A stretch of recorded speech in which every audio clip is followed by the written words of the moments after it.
Hello, everyone, and welcome to the Knights of Last Call. My name is Derek Melinda, and tonight is a very special night as we are joined by the representatives of the GM Council themselves. We are joined by Whoople and Darth, longtime supporting patrons of the Knights of Last Call, and GM extraordinaires of Northern Reaches, amongst many other games. And tonight, we have these fine gentlemen on because we are going to be talking about Northern Reaches Season 3. And we're going to kind of explain everything, answer your questions in chat, share some of our favorite stories, talk about what this is and what this is all about. Hopefully get you excited, get you interested, and maybe have you join us. So, welcome, Whoople. Welcome, Darth. How you guys doing?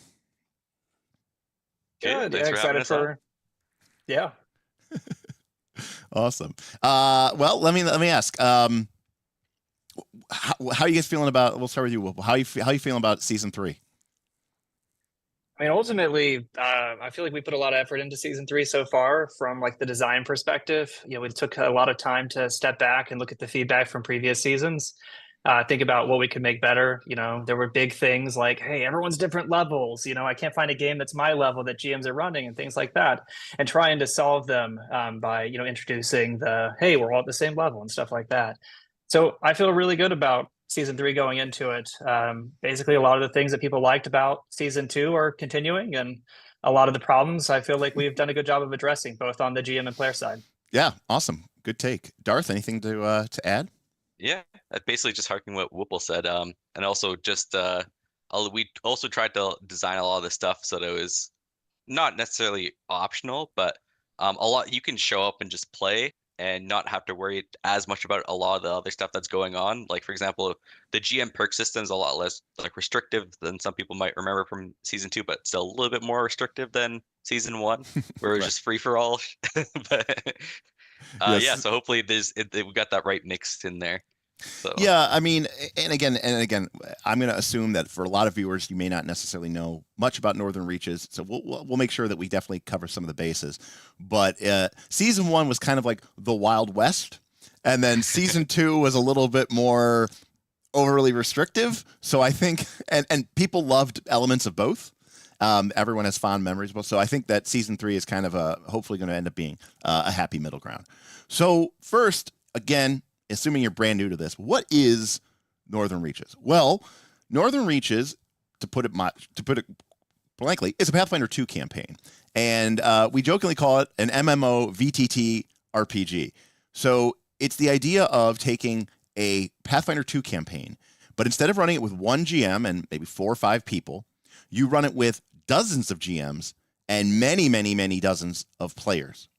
Now, this may sound similar to this idea that's now sometimes people call West Marches or things like that. And I've seen these games, but most of the time, my experience with these games is that you have a bunch of GMs who live in their own silos, and they're essentially running their own games that are very much connected only to themselves. and you have a group of players who can all go in between these different games. In that way, it's a lot like, you know, Pathfinder Society or DM Adventures Guild, where the character is persistent from game to game, but the games themselves don't really talk to one another. The whole point of Northern Reaches was to create a mega campaign that was truly a campaign. It was to take advantage of the fact that we were all members of the same Patreon, that we were all able to communicate, we're all able to share notes, and basically create a world that functioned more like your traditional tabletop campaign, where when you go on an adventure, it changes the world. It impacts factions, it impacts items, it impacts town, it impacts monsters, it impacts everything. And the difference is that might be an adventure that is being had when you're not there, right? The other group of people went down into the depths and they accidentally awoke the demon lord. You weren't there for that, but the consequences of that action could end up affecting you. And, you know, you can obviously see how some people are really, really excited by that. And some people go, no, I just want, you know, I don't want anything else does to bother what I'm doing. All right, fair enough. But that is not what Northern Reaches is. Northern Reaches is really about that massively multiplayer kind of experience. And sharing that and interacting with that. Whipple, any kind of thoughts about the base Northern Reaches structure? You know, I mean, I think what ends up being the most exciting is whenever, you know, as a GM at least, that's kind of usually the lens I'm looking at it through, is that whenever you pick up and you start a thread with some players in your game and you create a story or you give a little bit of, you know, inspiration, something happens, and then it starts to spiral into a larger story beat when that gets picked up by other GMs, right? Like, okay, so last season we, you know, one of the threads that I was pulling on was some cultist of Norgaber. And, you know, then it started to make its way into a clock. It made its way into other GMs' games. It turned into a whole story. And in fact, you know, kind of in this season, there's people already kind of talking to some degree about that. And that's the type of things that I feel like makes this different than a lot of the games that you run personally.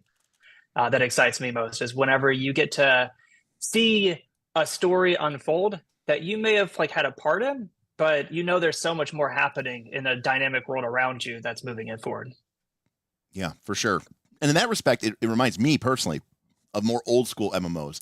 Before you had everything was instanced, right? And, you know, when you went into the dungeon or the big raid, it was your dungeon for your party and no one else could mess with it. But if you remember like the old days of like EverQuest and stuff like that, dungeons were just public, you know, like everybody was in there and it's like, hey, if somebody's in there trying to kill the monster that you're trying to kill, you might be like, hey, can I join you guys?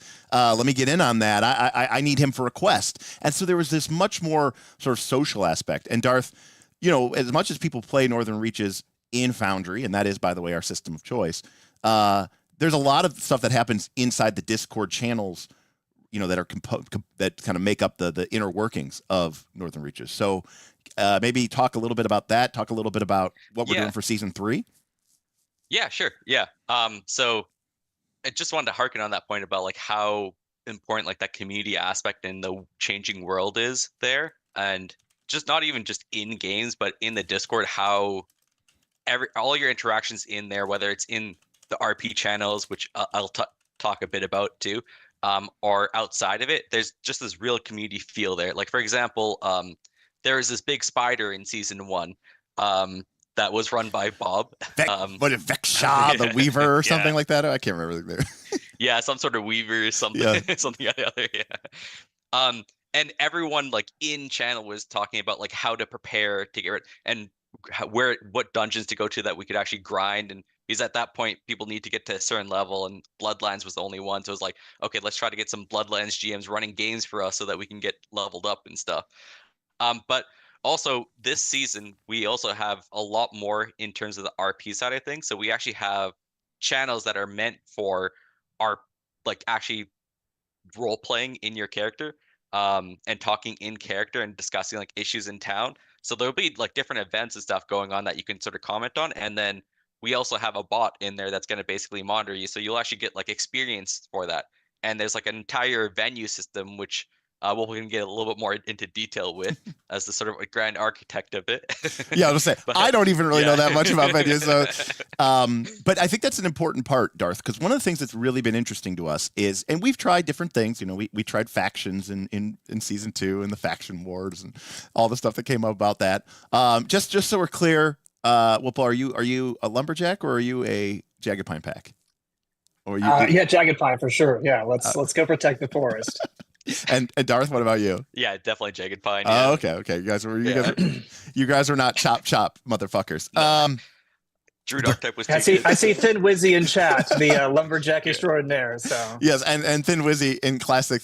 When people say RP in character, what they mean is talk about breakfast. No, I was just going to say. So one of the things that we're doing this year. So again, we learn, and how can I put this bluntly? Pathfinder 2. Well, RPGs in general, but Pathfinder 2. Sometimes people, they try to milk the system. They're trying to hustle and grind. So in our original system in season 2, we had a bot that basically just tracked how much you said. And as a result, that would give you guys experience. And what we're trying to do with season 3 is focus it a little bit more so that it's not just how much you say, but how you say it and what kind of structure do you have to your role playing? Because we do want to reward people for role playing, but we don't want people to come in there who are just like every 5 minutes they say something like, bacon's great. Yeah. Bacon club. Yeah. That being said, it became a place for that. Yeah, it became a meme, and a lot of people had fun with it. And it was, again, we're not trying to like win a Pulitzer Prize here. We're just trying to create a fun experience for our patrons who want to play a bunch of Pathfinder 2. And here's the key thing: you could ignore all of this, and we do have players who do. Right? Some people just want to play Pathfinder 2, and you can kind of ignore some of this.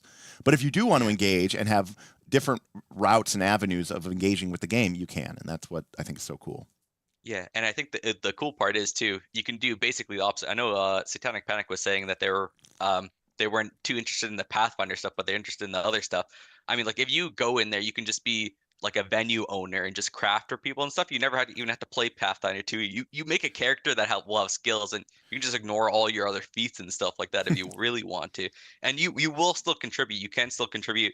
You can make quests for other people to go do stuff for you, like go mine the depths of Mordor for this unobtainium resource for you and stuff like that. Right. And you'll still have the world impact, and yeah, you don't have to worry about like critical success, fumble, and what happens when you critically fail, like climbing check and stuff like that. So yeah, we want to meet people where they're at. And I think to that end, the biggest change that we're seeing in season 3 from the prior seasons, and I was, cautious about this. I was concerned. I didn't know how it's going to go over. We tested it out last year in a sort of variant spin-off that was it was more of a jokey game called Southern Beaches. But in season 1, you had to earn your experience. And when the normal way of Pathfinder, here, this is a severe encounter, 120, this is a moderate encounter, 80 experience points. And so what ended up happening is you had people who were playing 1, 2, 3, 4 times a week, depending on what the kind of adventures they were going on. And so you had a very, as the game progressed, week 1, week 2, week 3, everybody was the same level or within one level of each other. By week 10, you had a pretty large gradient. You had people that were very high level, and then less people. So, and then, of course, Pathfinder 2, math is tight, and we want people to play with people of their level. So, we introduced catch-up mechanics to try to encourage people to get caught up. But it was a lot of workarounds around this core issue of some people play every day, some people play once a week, some people play once a month. Then in season 2, we still used XP, but we gave players an option to sidekick or mentor, which was taking advantage of the Foundry VTT to basically just change the level on your character so that your numbers, your proficiencies would go up or down, but you wouldn't like gain new feats or lose feats. The problem is it was still a little finicky. It was still kind of prone. It was still weird and awkward for certain casters and stuff like that. It wasn't a perfect system. So what we decided to do in order to make it the easiest for not just the players, but the GMs is leveling is automatic. It is a progression locked system. So in Northern Reaches Season 3, everyone starts at level 5.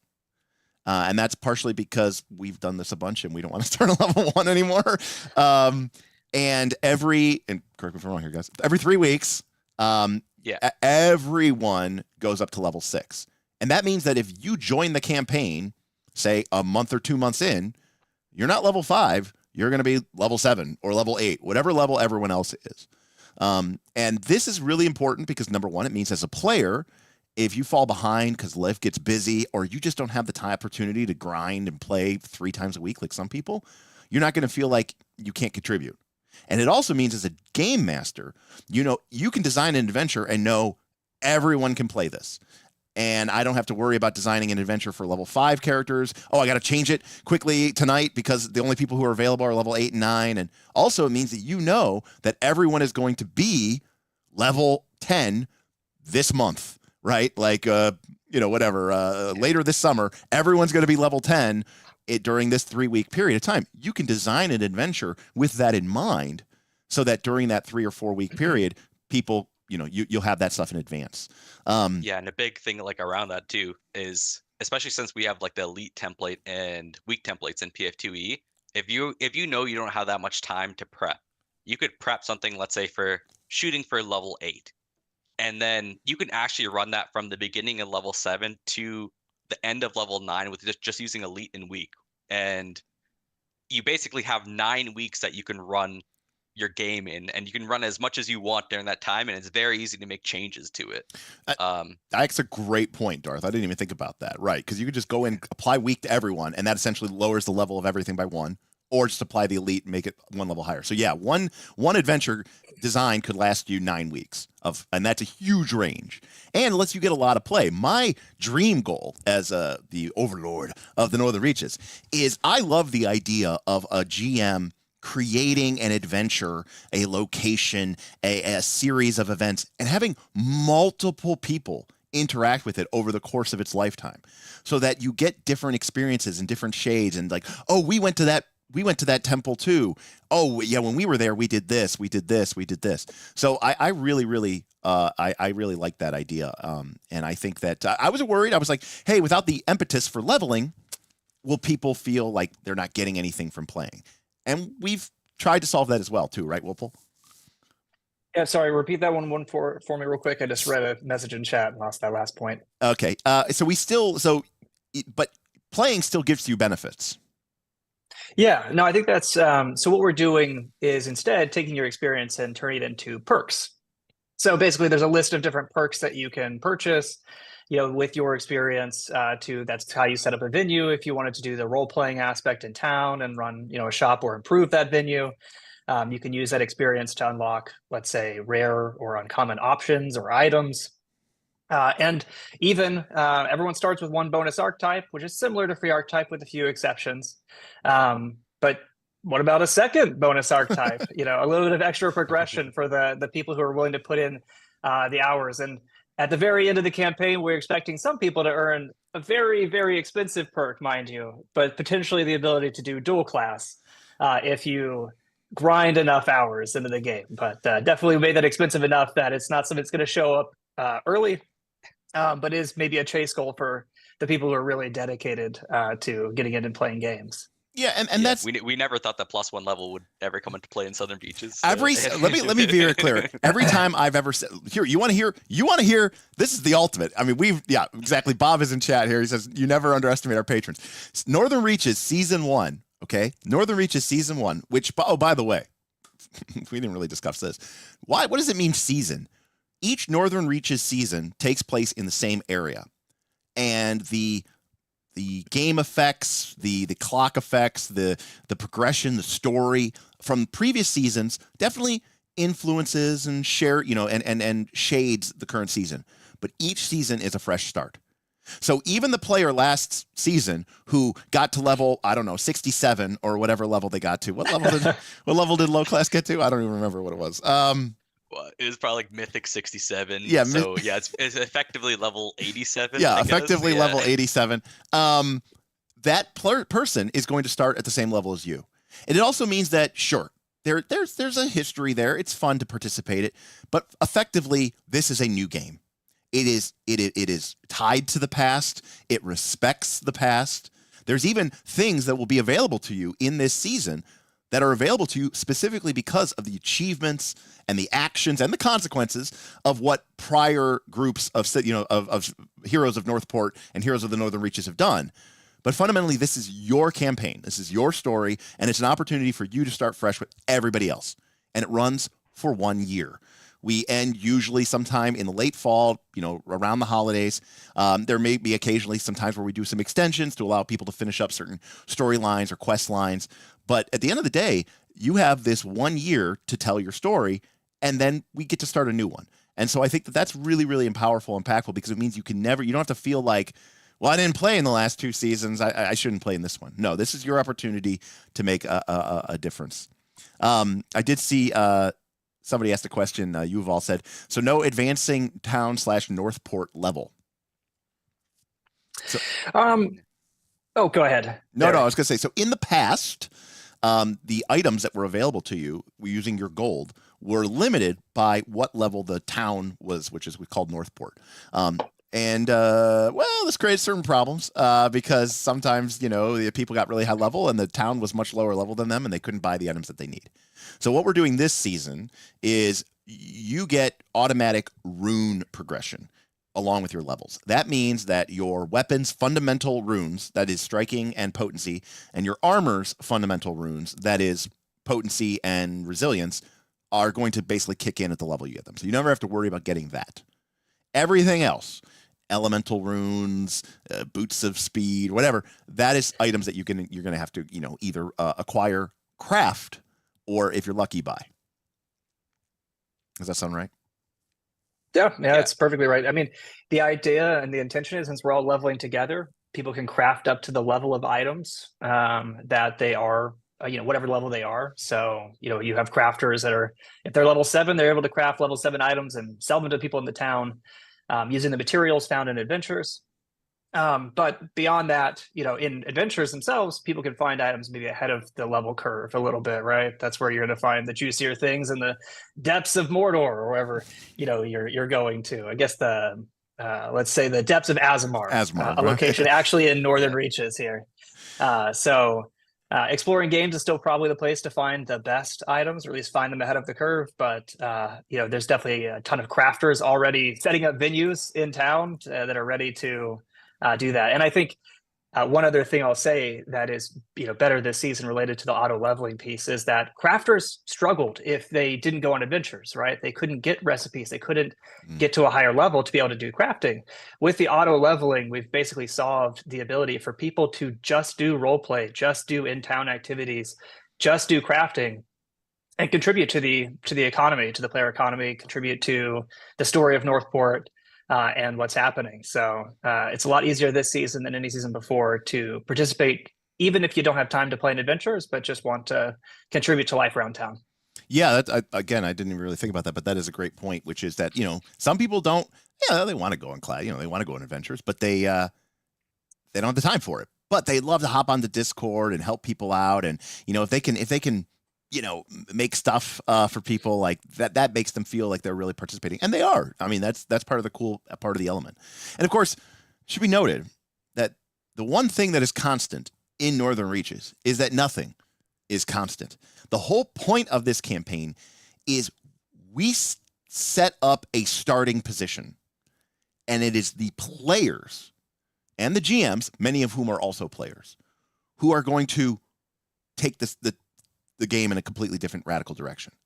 Because this isn't just PF2. This was created with a strong influence from games like Blades in the Dark. And one of the things that Blades in the Dark has is this idea of the long-term project clock, where during your downtime, you can basically do anything as long as it fits, as the GM makes the requirements, and that's we go from here. Or maybe Fabula Ultima's ritual system, maybe you're a little bit more familiar with that. So in the past, players have used their actions, their adventures, their goals, their resources, their money, communally, collectively, to greatly shape and shift and change the campaign. Sometimes for the better, sometimes for the worst. In season 1, a bunch of let's call them selfish players, decided to sell their souls to the devils. And after 13 of them did that, a gateway to hell opened, and a section of the campaign turned into a raging firestorm hellscape called the Desolation, which was going to unlock the portal to hell and destroy, the Northern Reaches with an army of devils because of the players. That wasn't like, the overlords decided this is going to happen. Nope. We set the situation up, but not the plot. And it was the players who, wanted to engage. I'm sure these guys can give countless examples of stuff like that happening. Yeah, and I also want to say it's you as a person watching, it's very cool. But the players, that might not be very cool. But the one thing to notice is that we also go based off action and inaction too. So you do have to focus on the stuff that you really want, and some other stuff is gonna fall by. So anyone who's sort of started with Northern Reaches Season 3, you might see what's called the Reclaimed Lands here, which used to be the Broken Coast, yeah. So originally it was the Sunken Coast, I think, originally. Then it was the Sunken Coast, and then it got overwhelmed by undead in Season 2, and it became the Broken Coast. Yeah. But then you guys defeated the Night Lord and made allies with the undead, and then it became the Reclaimed Coast. Is that right? Does that sound? Sort of. So what it started getting overwhelmed by undead in Season 2, and partially because there wasn't many GMs running in that coast, but also because a lot of people were focusing on Aasimar and rebuilding Aasimar there. You kind of see the fruits of that labor there, where Aasimar is an actual zone now. It got an actual city. It's ruled by. For those of you who don't know, Karnak is actually a Season 2 character who actually is the king of Aasimar right now. But because of all that focus there, the Reclaimed Lands is basically going crazy, where they're overwhelmed by undead, and there's like a very Game of Thrones-esque wall that's basically being set up there to stop the undead from coming into town. Finn says Aasimar is more important than the coast anyways. Yeah. And so everything that we just described there happened because of what the players did and what, as he was saying, didn't do. Because people didn't go to that zone and fight undead and deal with the growing problems, the overlords, the GM council said, okay, well, you guys didn't take anything, so, boom, we're gonna escalate the threat. We're gonna escalate the threat. And in, true Derek style, there's only so much that you can do. You can't be everywhere at once. You can't put out every fire. And so as a community, you have to decide, and sometimes people disagree. Sometimes tensions run hot. One of the original famous feuds was between the Jagged Pine Pact and the Lumberjacks. And the Jagged Pine was a sort of natural forest off to the eastern side of Northport, a vast verdant land, but overwhelming teeming, if you will, with natural resources that at the time, small city of Northport needed. And it was very simple. You could either go into the forest and do adventures to harvest resources and drive back the fae and the plants and the animal creatures. And if enough people did that, the city would level up, players would get increased access to resources and goods and items. Or you could try to preserve the forest and defend the fae and make allies with them. And if enough people did that, everybody in the campaign that had participated would gain free archetype druid. And half the people in the community wanted that, and the other half wanted the other thing.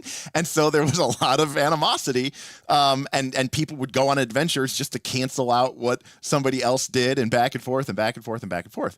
And you could argue it was maybe a little bit vitriolic at times, but it was memorable. And I think that's the most. And it was a legitimate expression. It just happened. It wasn't something we planned. It wasn't something that we wrote down. It wasn't something that we scripted out. It was, 75 people acting like complete madmen and assholes, and that was great. It's important to note that ended in compromise eventually too. That's why Aasimar was reclaimed. Basically, the Lumberjacks said, "Hey, we'll swap to mining for the most part. We'll leave your precious forest alone if you help us reclaim this mountain, this ancient dwarven kingdom." And so the Jagged Pine and the Lumberjacks finally shook hands and said, all right, let's do something together. Let's get you your mountain back and then leave the forest alone. And that's where it's at today. I mean, the forest is blooming and The Kingdom of Azamar is being rebuilt. So thanks to that compromise and the players actually making some concessions and agreements. Yeah, awesome. And we're talking about Asmar. So the other thing that we can, is kind of a segue. The other thing is about this game is it is Pathfinder 2, but the size and the scope and the nature of it let us do stuff that you might not otherwise get to do. And so, like, one of the things that has become a mainstay of the seasons are raids. I mean, look, we're not ashamed to put on our MMO hat here. I've run a couple raids, usually like end of season, end of game, raids that culminate the season. These guys have run raids. There was even a very famous raid against Valex, the Queen of Winter, where it was an experimental raid where it was like 45 people or something. Yeah. And it lasted like 10 or something, 11 hours and ended in a draw. I should note, by the way, that in season 2, an elite group of high-level people went to finish her off, and I ran her, and they did manage to kill her. Yeah, I mean, that was, we've really been, kind of decided, sort of driven by that, and it gives us kind of really cool option for that kind of stuff. Mikey's asking, can we ascend to godhood? I don't know. Can you? I mean, only one player has done it so far, right? But it's happened in the Reaches. We have Flame Gut, the mighty flame dragon god from season 1. So, yeah, exactly. And an important thing to note there is both on the RP side and on the player side, we have these sort of chase goals that you can go for. I forget, one's like Talk the Town, one's here. I forget the names of them, but we also put mechanical ways for you to also put your money where your mouth is if you want to, maybe not necessarily godhood, but if you want to be something big, you can basically work towards that and show us where you narratively did that thing, and then we'll basically have, okay, if you want to be, I don't know, if you want to be the new king of Azamar and dethrone Karnak, you can do that. You need to do it in the narrative, and then you can also buy that goal to basically hand it on a silver platter to us to say, I deserve this. So yeah, actions speak louder than words. And the only thing that I ask, I think the only thing that we ask is that as a player, you try not to get a free lunch, right? You try to you work with the GMs and the council to come up with reason. It's like sitting down to create your, what are your goals and objectives for the year, right? Like, what are you hoping to accomplish? Where do you see yourself in a year? And let's create smart goals, right? Specific, measurable, actionable, reasonable, timely. And we can lay out a line and a path, and the GMs will work with you because the GMs want to, be running games that you are all excited for. And here's the thing. Some players, they just want to be there. They're not dreaming of godhood. So when we talk about Flame Gut and his rise to ascension to godhood, Flame Gut wasn't even in the raid of the final season 1 raid where they fought Triune, which is what had to happen in order for him to ascend godhood. Instead, he sent his divine champion, okay, and his divine champion crew, okay. Shout out to Jas and Hanog to go basically because they're other, by the way, these were other player characters who had, were like his disciples. And we're like, we will battle this ancient, dark, tri-faced god for you to raise you up, to the Starstone Ascension, to the Altar of Ascension. Again, all driven by players. Now, some people do it because they think it's funny. Some people do it because they think it's cool. But it's all just player driven. And you've all said, "Holy shit! How do you integrate stuff like that?" Great question. It does speak to one of the new systems too that we've added in season 3, which Okay. we're calling the quest board, which is a way for players to specifically, let's say, increase their narrative impact that they have by requesting games for GMs to run. Hey, I really enjoyed the plot line with the cultist in the mountains or whatever it may be. I want to see more games in that space. I want to do more of these things. I want to have the opportunity to, knock out the various leaders of the divine factions, whatever it may be that furthers your goals while also kind of addressing the lore of the world. Players can request that on the quest board, and venue owners can put out quests as well there to, for various supplies for their venue. that have narrative consequences and give them the chance to play what they want. And for GMs, if you pick up one of those quests from the quest board, you get some additional experience for taking the time to build what players want instead of just kind of building what you're maybe good at or what you want to do from your own perspective. So there's mechanical incentives for that align with and allow players to help drive the narrative more than even previous seasons. Yeah, and we should also. I think if you, Yeah, please. sorry. No. Oh, go ahead. I was gonna say, like, if you were like me when I first joined season 1, that's kind of what I originally thought was, which I'm not sure if Derek and Smith kind of thought that might be sort of how the games sort of went too. I think you're a little bit of a sites and stuff like that too, with that. But like the ability for players to basically go, this is what we care about. I want to get some people together and do something. Now we actually have mechanics in place to basically let you do that, to basically play what you want. Please, as a GM, like, I want to run the games that the players want to play in, and that's like the perfect way for you to kind of show that. And then also the GM gets a little bit of a bonus to make sure that they sort of actually pick up these quests and stuff like that. So yeah, I think that's really important. Is the only thing that one of the major ways that this is different than a lot of campaigns is this kind of campaign, in order for it to function, requires you to be proactive as a player. And there is a lot of people, which is fine, who want to just show up at their local Pathfinder society, or they want to show up at their local campaign, and the GM they're just doing the next part of the adventure. They don't have to think about it. The GM's going to tell them, and now you're going to Magnamar. Oh, there's an encounter. And you're like, yep, I'll fight it. I'll kill it. Okay, what's the next, who's the next guy I got to kill? Okay, you're given to me. Or you just show up to Pathfinder society and they're like, and you emerge into the small outskirts of the small town, and here's the problem facing them, and you have 4 hours to beat it, and that's the whole adventure. You could play like that, but if you really want to get the most out of this, you're working with groups of GMs who are literally developing and building the world as you're playing it, right? It's like an old video game where the render distance is only so far, and then it's foggy after that, right? Like as you're moving forward, they are building the game around you. So. But that also means you need to be a little patient sometimes. You need to be a little understanding sometimes. Not everybody, they don't work for you, but they do want to create adventures that you're going to be excited about. And they want to create adventures that are going to change and shape the world. I mean, because as GMs, number one, that's what gets us excited. But also, too, as a GM, right, they want to be rewarded. And GMs get rewarded for running games in our system. When you're running a game, you're obviously not playing a game, but we still give you experience points that you can use for your player character, because we want to make sure that if you do have a player character, and by the way, I think there's only one GM in Northern Reaches right now who is only a GM and not a PC as well.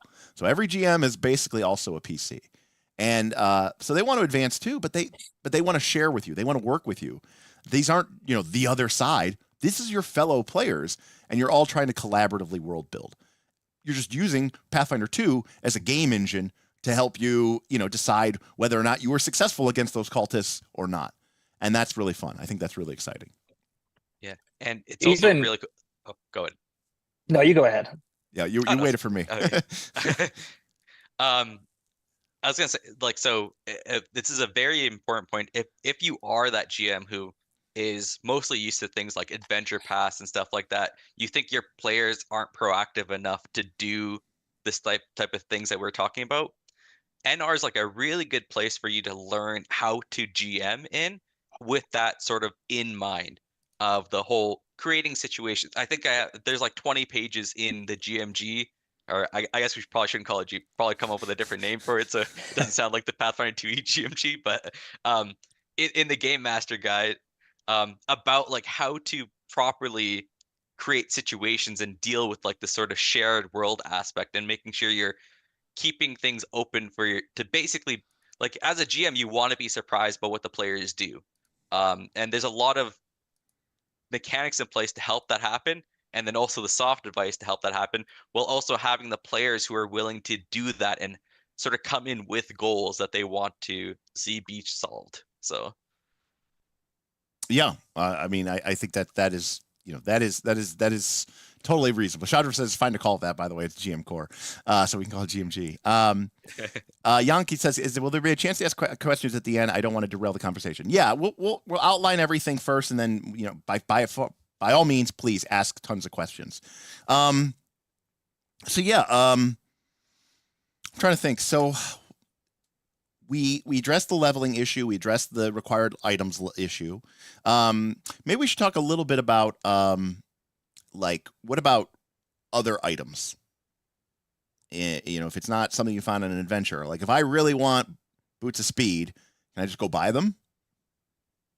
Yeah, I mean, so I guess there's a couple ways to get items this season. The first is the store will just have a rotating random selection of magic goods. You know, the shipments are limited to the Northern Reaches, so there's not a full store where you can just buy any magic item ever that you've wanted.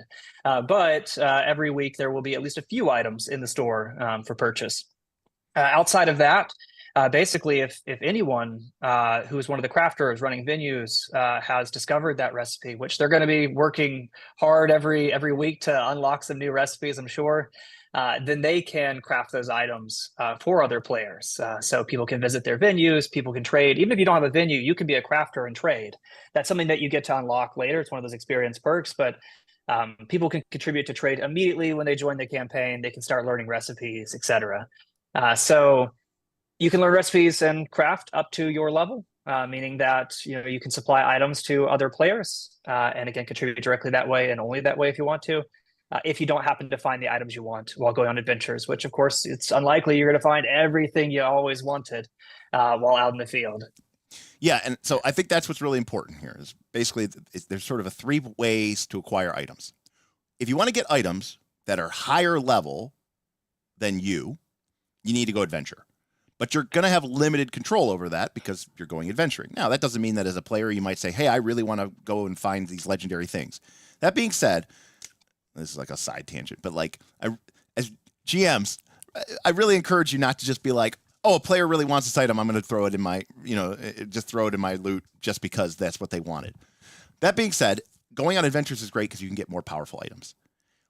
If you want to just buy stuff from the town, you can, but that stuff is going to be random. So it's not going to be just like open up the book, open up Archives of Nethys, pick whatever you want. You can't do the dial-a-build like you can in many other games. That being said, if you take advantage of the crafters in town and they have the formulas and they can make it for you, if you work with your fellow PCs, then in theory you could get anything you want if you're willing to do the extra little legwork. And so that's kind of, for me, like an ideal situation because it means that you can go and get whatever you need, but you need to work with other people and you need to sort of work as a community to get it. You can't just go and do your own thing. Mike, there's an important question yeah. about the start date. Yeah, yeah, it hasn't started yet. No, it starts Monday. So if you look in the description below of this video, you'll see a link to patreon.com/nicelastcall. That's the Nice Last Call Patreon. You have to join at a minimum of our champion tier. That's our $10 a month tier. You can join at the $25 a month tier if you want, or $50 if there's any slots open. If you want to throw some additional money, you also get tickets, which we might get into here later. But tickets is a currency that we use on the Nice Last Call for a lot of things, for merch, for giveaways, for raffles. And in Northern Reaches, it is a way that the community can contribute to try to give the entire community bonuses. It's kind of a way for people who have accumulated a lot of these tickets. You get them for running games, you get them for being a higher tier patron, to sort of say, hey, I want to buff the whole community with my largesse. But that being said, it has not started yet. It will start officially Monday. Somebody said, I think, the 21st. That being said, if you're watching this later, remember, you could join at any time. In fact, you might say, I think you should join at the beginning, but you might say level 5 is mid as fuck. I don't want to play till level 7. Okay, wait 6 weeks, come join then. So even if you're catching this later, if you're watching this and it's mid-May, well, we're probably into level 7 now. Maybe you're a spellcaster and you're like, I don't want to play 5 and 6. Those are terrible levels. Let me just play level 7. But that being said, you can join at any time. But if you want to join right from the beginning, it is thing. And I think somebody said there's already like 9 or 10 games scheduled. So, yeah, I'm not sure. I haven't looked today how many games there are, but there's definitely a lot of schedules. So, yeah. Now keep in mind, this isn't World of Warcraft. You're not gonna be able to just log on at 4 a.m. and be like, game, please now. That being said, some people have done that and have actually, gotten pretty good responses from very generous GMs. But you know, like it's one of those things where you have to work. You know, we're not 10,000 people. You know, we're 100 people. You know, if we're lucky, maybe we'll get to 150 people, you know, and people come in and people leave, and that's okay. But it's big enough. Here's the thing, I think. If it was any bigger than it was, you wouldn't feel like you were able to wrap your head around it. I think the size that we get in our systems, which is between 60 to 120 players, somewhere in that neighborhood, is pretty perfect, because it means that you can kind of keep your finger on the pulse of most thing that's going on, but it still feels too big for you to be a part of everything. And I think that's a really, really good size. Yeah, unfortunately, yeah, mind blown. I don't think we have a midnight release game right now, but I think we had one in season 2 by Alia. Oh yeah. I was there for the first game of season 2. Yeah, I was in Alia's game. Yeah. Shout out to Alia for running that. Yeah, and it actually ran at midnight. Yeah. So yeah. Yeah, anything else you guys want to talk about before we get into just kind of open Q&A and just shooting the shit and sharing fun memories and having complete nothing but tangents? I think the only thing I would probably expand on is just maybe the venue system and like what it is and how it works, etc. Okay. The idea just in general, so that people know, is that it's one of the things that you can spend your experience on. And, you know, grow your little empire in town of like, hey, I want to be the best, I don't know, tavern in town, or I want to be the best gambling hall, or I want to be the best craftsman. There's the opportunity to spend experience that you earn through role play or going on adventures on kind of unlocking passive perks, things that make it easier for crafting for players, or maybe make it cheaper, or make it so that you get some more passive experience every time someone visits your particular venue and takes an action. Make it so that you can help them. But there's all sorts of venue concepts built into that where people are going to run. I mean, already I've seen someone's running the Thieves Guild, you know, den basically. Someone's running a giant like mining quarry operation. Go ahead. And that doesn't mean that you can't create your own Thieves Guild and then create an Undercity War, and you know it'll be like the two what was it in Eberron? There was like the two Thieves Guilds. That were the one was Splinter Guild, and they fought for each other for control. And I want to be clear about something. That XP you're spending, you're not losing levels for that. Remember, you don't need XP for levels. You get your levels automatically from the game. So the XP that you earn from adventures, that's yours to spend on these perks. It's not going to affect your character level. All this stuff we're talking about is optional and additional. It's not at the expense of doing these other things. Yeah, so we see just all sorts of venue concepts already kind of spawning in the world, and people excited about that. But it is a way, again, for people to contribute 100% to the system without even going on adventure. Of course, going on adventures helps. It means you got better items. Maybe it means that you got early access to something that's going to be real, you know, sell like hotcakes the next week if you can turn it into a formula. But you know, it's definitely easy to participate, even if you aren't playing in games as well. So, speaking of venues, Mikey wants to know, so if I was a druid, could I create my own grove near the town? yeah, I think you know, one of the venue ideas already out there, but there's always room for more of them, is like an herb garden type area where people can grow herb resources and help in the cultivation and harvesting of those resources, because crafters in town need those for alchemy. I guess we haven't talked about that, and that's one thing. Right. Crafting with gold in this season is going to cost more because resources are scarce in the northern reaches. You know, it's away from travel. It's not like you can just easily get whatever minerals you want to build what you need. And so resources from adventures, resources from taking actions around town, they all are worth a lot more when it comes to crafting, and gold is worth less when it comes to crafting. So there's, you know, you could spend gold to maybe buy the items from the store, but as far as crafting goes, these resources and like the trade of those resources, like a sub economy that's happening in the game. Yep. I mean, I think the venue. Oh, sorry. No, please go ahead, Darthia. You're the venue master. Yeah.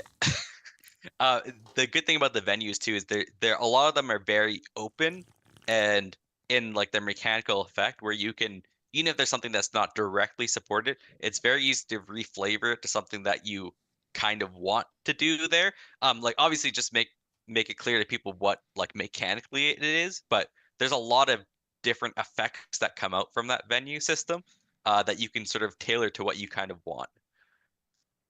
Absolutely. And you know, so again, what we're trying to do here is, you know, behind the scenes, is we're trying to encourage inter and intra dependency, right? We want the players who communicate, coordinate, and cooperate to be better than the players who go off and just do their own thing. And by working together, you can have someone else go adventure. Great, you're gonna earn XP for going on the adventure. But because you're going on my adventure that I posted on the board, I get some experience points. Then you're gonna come back and visit my venue, and you're gonna get a better rate because of the bonus my venue provides. But I get some experience points because you came to my venue. And then you're gonna get resources which you can use to craft at a much better rate than you could ever use gold for.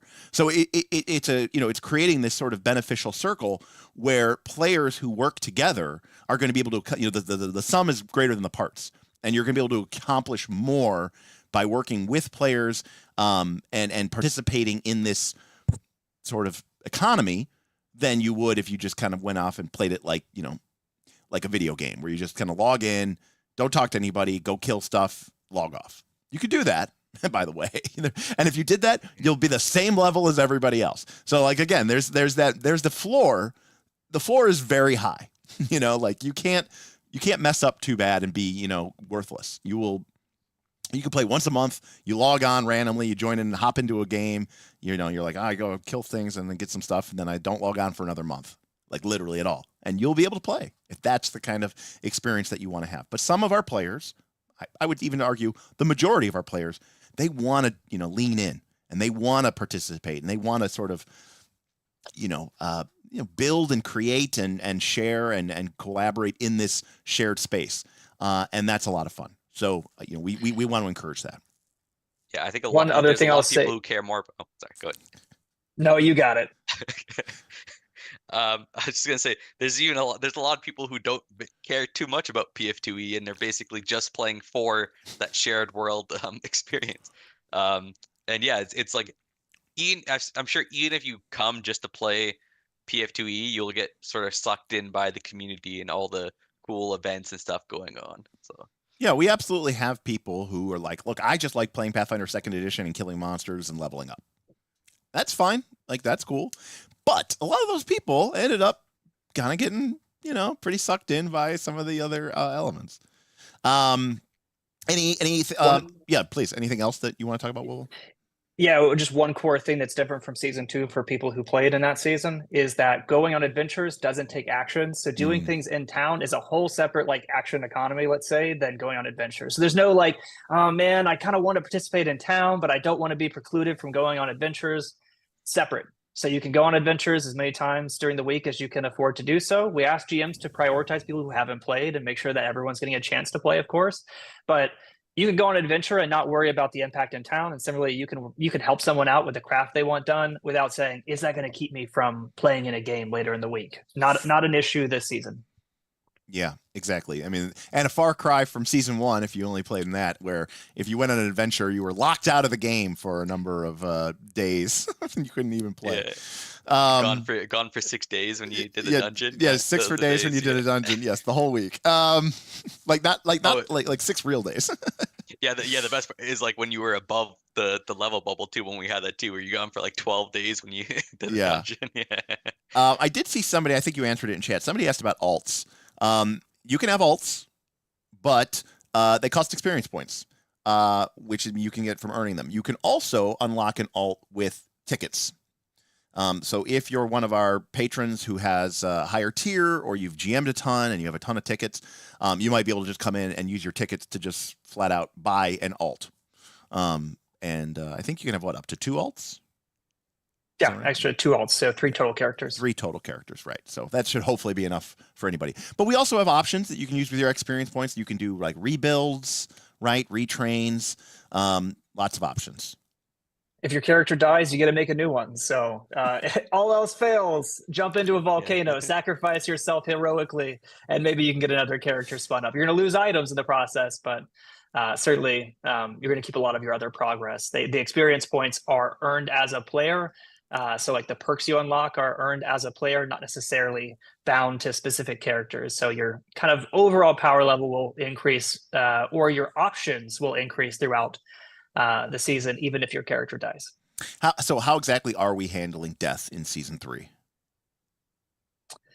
If you basically, if your character dies and doesn't have some way immediately to be magically resurrected on the spot, let's say Breath of Life is a spell that could do it, in which we're going to follow the typical death and dying rules. If you reach dying 5, dying 4, blah blah blah blah blah.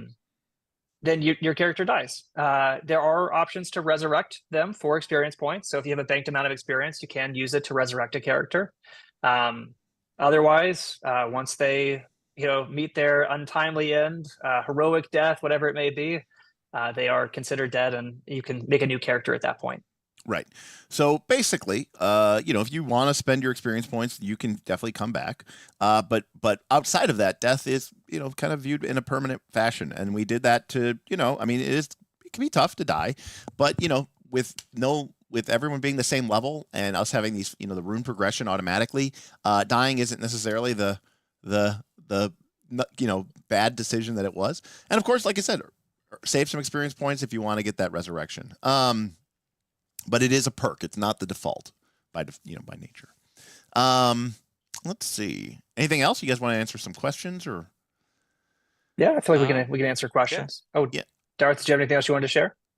Yeah, I think it's a little bit on my other point there, but I did kind of just want to share as like a general overview of like NR here, of like how like amazing it is from a community perspective. I mean, we have multiple people who join the Patreon, or like forever GMs who join the Patreon just to play in NR, and then they say, oh yeah, these are some cool events and stuff, maybe I'll try running a couple of games, and then they do that, and then they end up running community games in the other parts of the server, and then never touching NR like with me except for the data side of it. So right. Yeah, a lot of people came to NR to play a bunch of Pathfinder 2. As a result of that, they ended up learning to GM. And then from being part of the Knights Last Call community, maybe they don't even play Pathfinder 2 anymore. Now they're running games of Alien or Mothership or anything like that. Or they love both and they play all of them. One of the things that Smith, the original architect of Northern Reaches, wanted to do with Northern Reaches is create a safe space for people to game master, right? Instead of being asked to create your own campaign world, just come share ours. And be surrounded by a community of like-minded people. Again, like half of the players in the game are also GMs.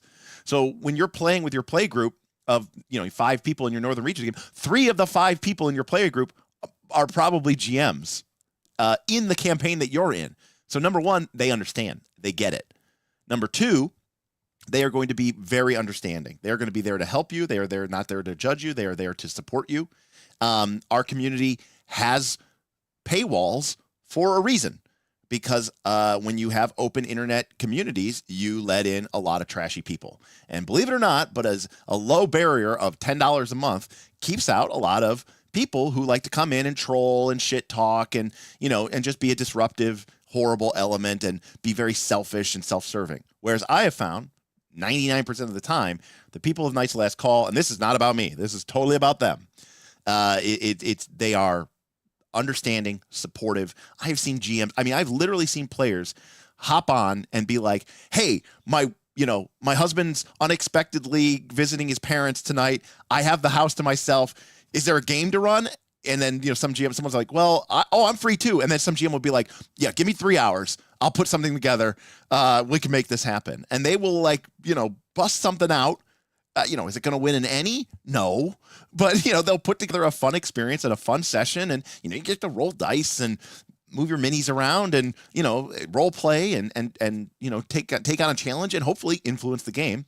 And that level of spontaneity that comes from the community pulling together like that, those are my favorite moments. Not the destructions of gods or the ascensions of, the apotheoses of players. Not the opening of Desolations, not the rekindling of Azamar. It's the players coming together, and I think that's what's been really fun for me and really successful from that perspective. All right. What else? Yeah, on Shadron's point here, when he's talking about the best bits of any game tend to be the bits with least planning, anyways.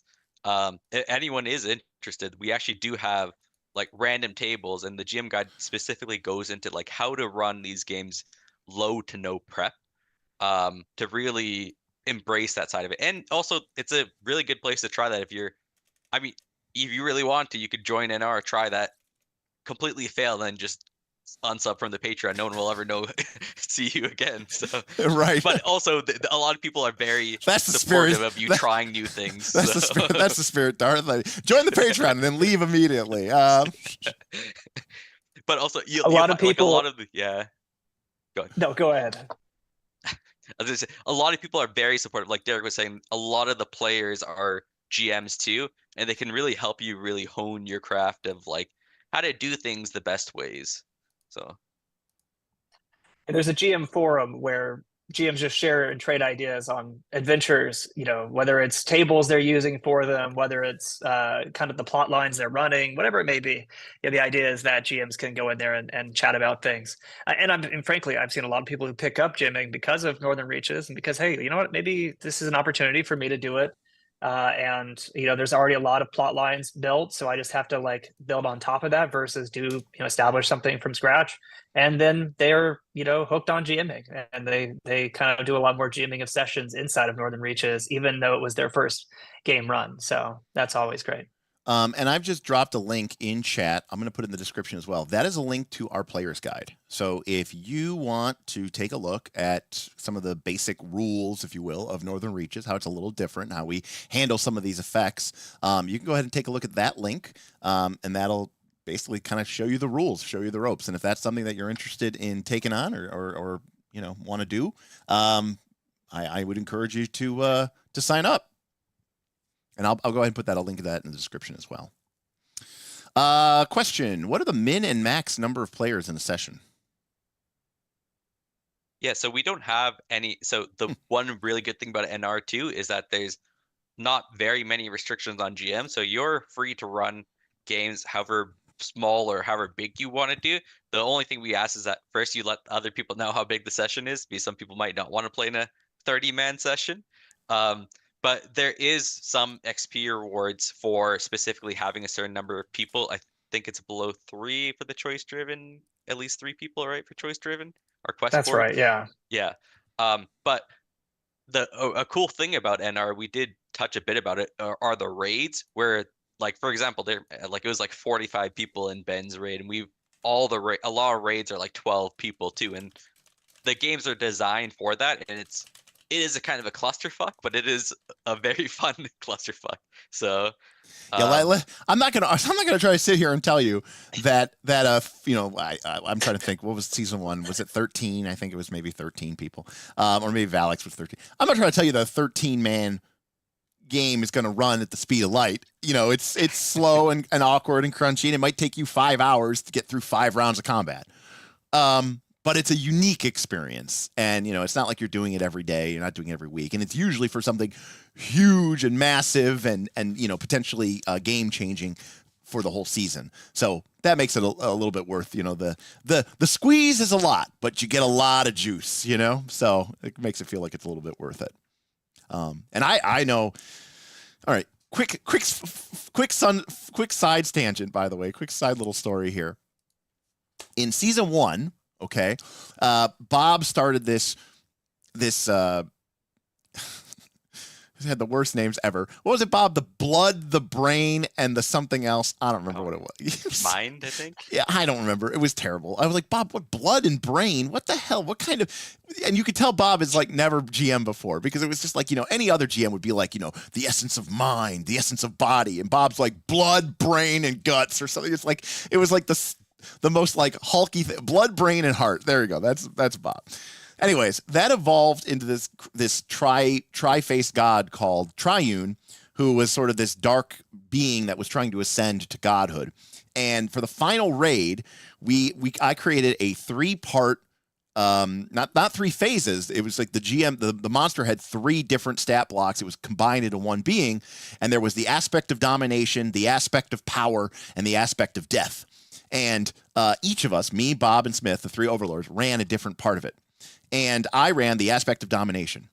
And the players, one could say, conspired to kill me in like the first round. So I didn't even, like, in the raid that I built and that I got to play, the players basically all conspired to say, we're going to take Derek out. in the first round, because it'd be really funny. And everyone was also like, oh, we're really worried about the build that he made for his character, or for his monster, because it was really powerful. But it was still like this really, really fun moment to just see the players get to participate in this. And we have like cool screenshots of like afterwards and stuff like that, of like everybody circling around the zeroed out corpse, and like kind of taking, like almost like in World of Warcraft, when you do screenshots when you kill Ragnaros and stuff like that. Like it had the same atmosphere of like beating a raid boss for the first time, and it was really, really, really fun.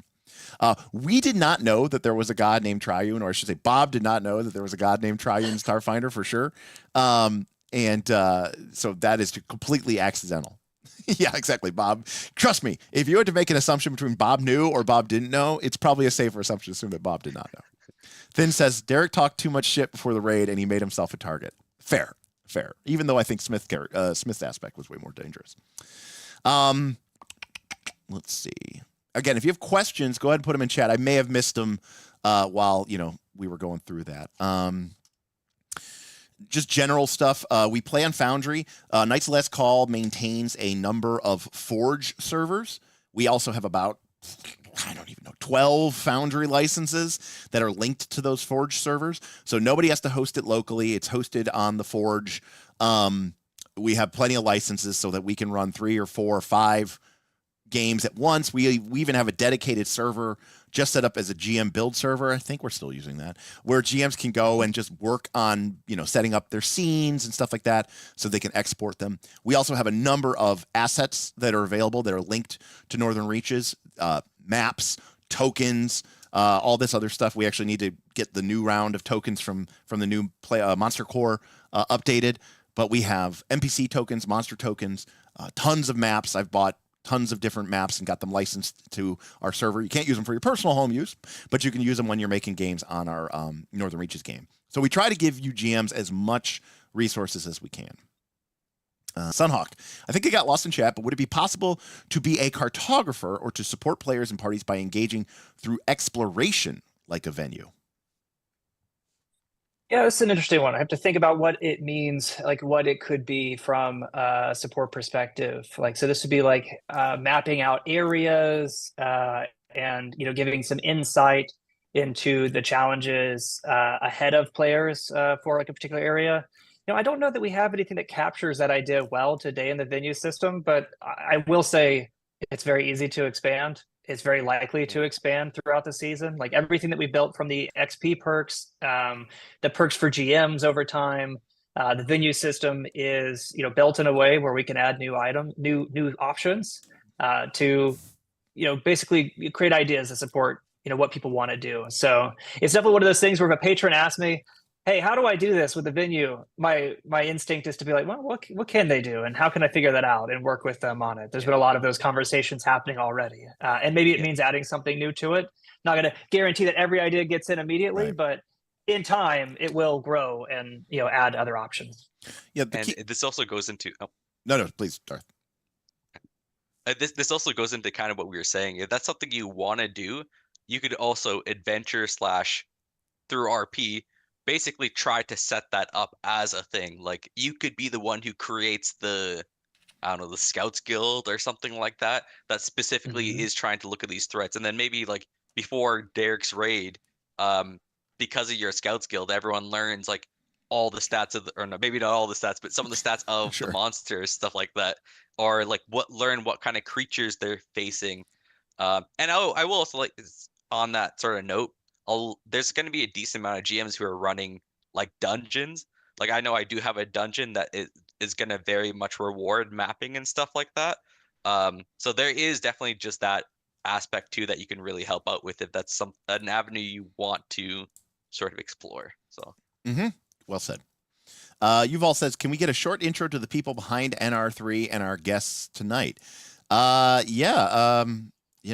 Whipple, you want to give us your little bio of your Northern Reaches bio, if you will? Who have you played, and what are some of your claims to fame in the Northern Reaches space? Yeah, Whipple, you can go first. Okay. So I joined in NR season 2. So I just joined last season. It actually was a happenstance thing where I liked some of the videos that I had seen for Knights of Last Call, and I subscribed to the Patreon just because I was interested in the content that I had seen, and it just so happened to be like right when season 2 was starting. So I was like, oh, that's cool. I want to participate in that. I had to ask a lot of questions to figure out and get caught up with what it was, but I joined in season 2. I played probably my favorite character that I played in season 2. I guess I played 2 characters. One was Tirafil. He was like running or doing a lot of work with the Divine Commune, which is kind of like the let's just say the holy faction inside of Northern Reaches, to run like a medical clinic and help and treat people, treat patients, things like that, and got to do a lot of RP from that perspective, which was fun. And then the second character I ran was an investigator, a gnome, but he ran a garden. He ran a little garden during the second half of the season that was a ton of fun. It was like kind of the first venue system that we had. There were set templates versus being a build your own venue system like we have this season. So we've kind of grown up a lot from there, but it still gave me the inspiration to make a little garden that had tons of people come and visit, that we would do different quests and things like that. But yeah, that's probably my time through season 2, and did some Southern Beaches, made since it was the silly season, I made the most ridiculous awakened animal squirrel rogue that I could, got it out of my system, used druid to heal my character with heal animal, as an archetype spell, fixed that glitch for season 3. Basically, so that's not possible anymore. Used and then fixed it, yeah. Exactly, right. So I'm happy to talk about builds and things like that with anyone who joins on Pathfinder. I love doing playing with character concepts, but I also love the GMing aspect too. What about you, Darth? Yeah, my name is Darth Ajeevan. I joined, I think, in May of season 1, so it was when everyone was like, a couple of people were like level 2-ish, I think, by that point, maybe level 3, but it's still very early on.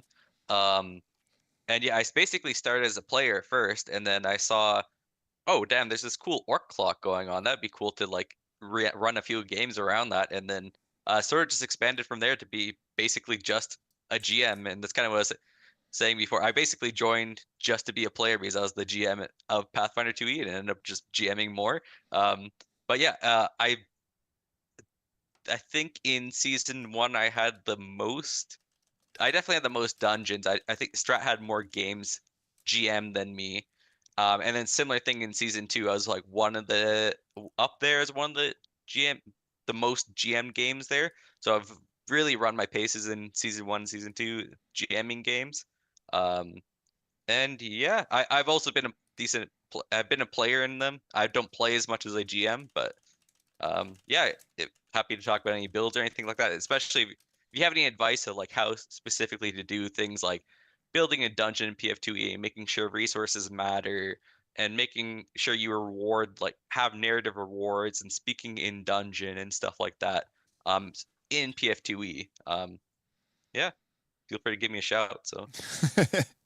Yeah, and obviously these guys have been hard at work working for season 3. And I would be remiss if I didn't give a shout out to Aaron Smith, who is still one of the 3 sort of guiding principles of Night's Last Call, me, Bob, and Aaron. Aaron hasn't been as involved in the last year. He's had a lot of stuff happening with work and life, and he's had to step away. But the original concepts of Northern Reaches, as sort of dictated by me, were really brought to life by Aaron. And I would say 80-90% of Northern Reaches was original location or original structure was developed and built by him. And obviously, we kind of continue on in that great tradition. But and also Bob, who of course is still around. Bob, who was one of the original overlords, who helped oversee the game, who kind of set the tone for some of the original dungeons and raids that kind of came out of season 1. And he was a new GM, so for him, he grew up literally in the Reaches, if you will. So I think that was really, really, really cool from that perspective. And then outside of that, I want to say that obviously we've got a couple of people who now are what we call GM Council members. So before we had the 3 overlords, me, Bob, and Smith. The overlords are kind of taking a back seat because we're not as involved in the day-to-day operations, and we kind of elevated some of our best, most trustworthy, most engaged, most involved, especially from a helping other people out, running games, being a positive influence in the community, to what we call the GM Council. And the GM Council is essentially the pantheon of greater gods that we have here, who kind of make the decisions as a community for what's going to be best for the game and how to handle certain rules disputes or anything like that. So in addition to Whoople and Darth, who are here, we also have Laughing Outlaw, Strategy, or Strat, Jackal, Low Class, and Z, who are all Patreon members, vets through and through of all of our seasons. Some of them with, monikers to their names, like the only player who ever became a god, probably the highest level Pathfinder 2 character in existence, not just in Northern Reaches, but in existence. Strat, the player who, what's his, I'll get it wrong. Verdiel. Veradiel. Yeah, I know the last name, but the character that convinced me that summoners were in fact actually broken. When I originally shit talked them a lot. There's been a lot of really, really cool accomplishments just by this group alone. And this season more than ever, they're really sort of carrying the torch. So big shout out to them. So thanks.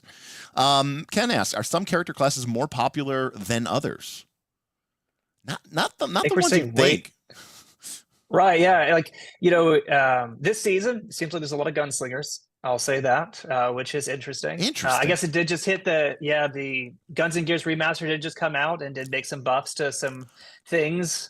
So maybe that's part of why we see that. But it's a pretty good spread right now. I think we're missing champions. We only have one barbarian, even though barbarians got a huge buff and huge buff remaster. Huge buff. Yeah. So there's room for a lot of the core classes that we honestly expected to see more of.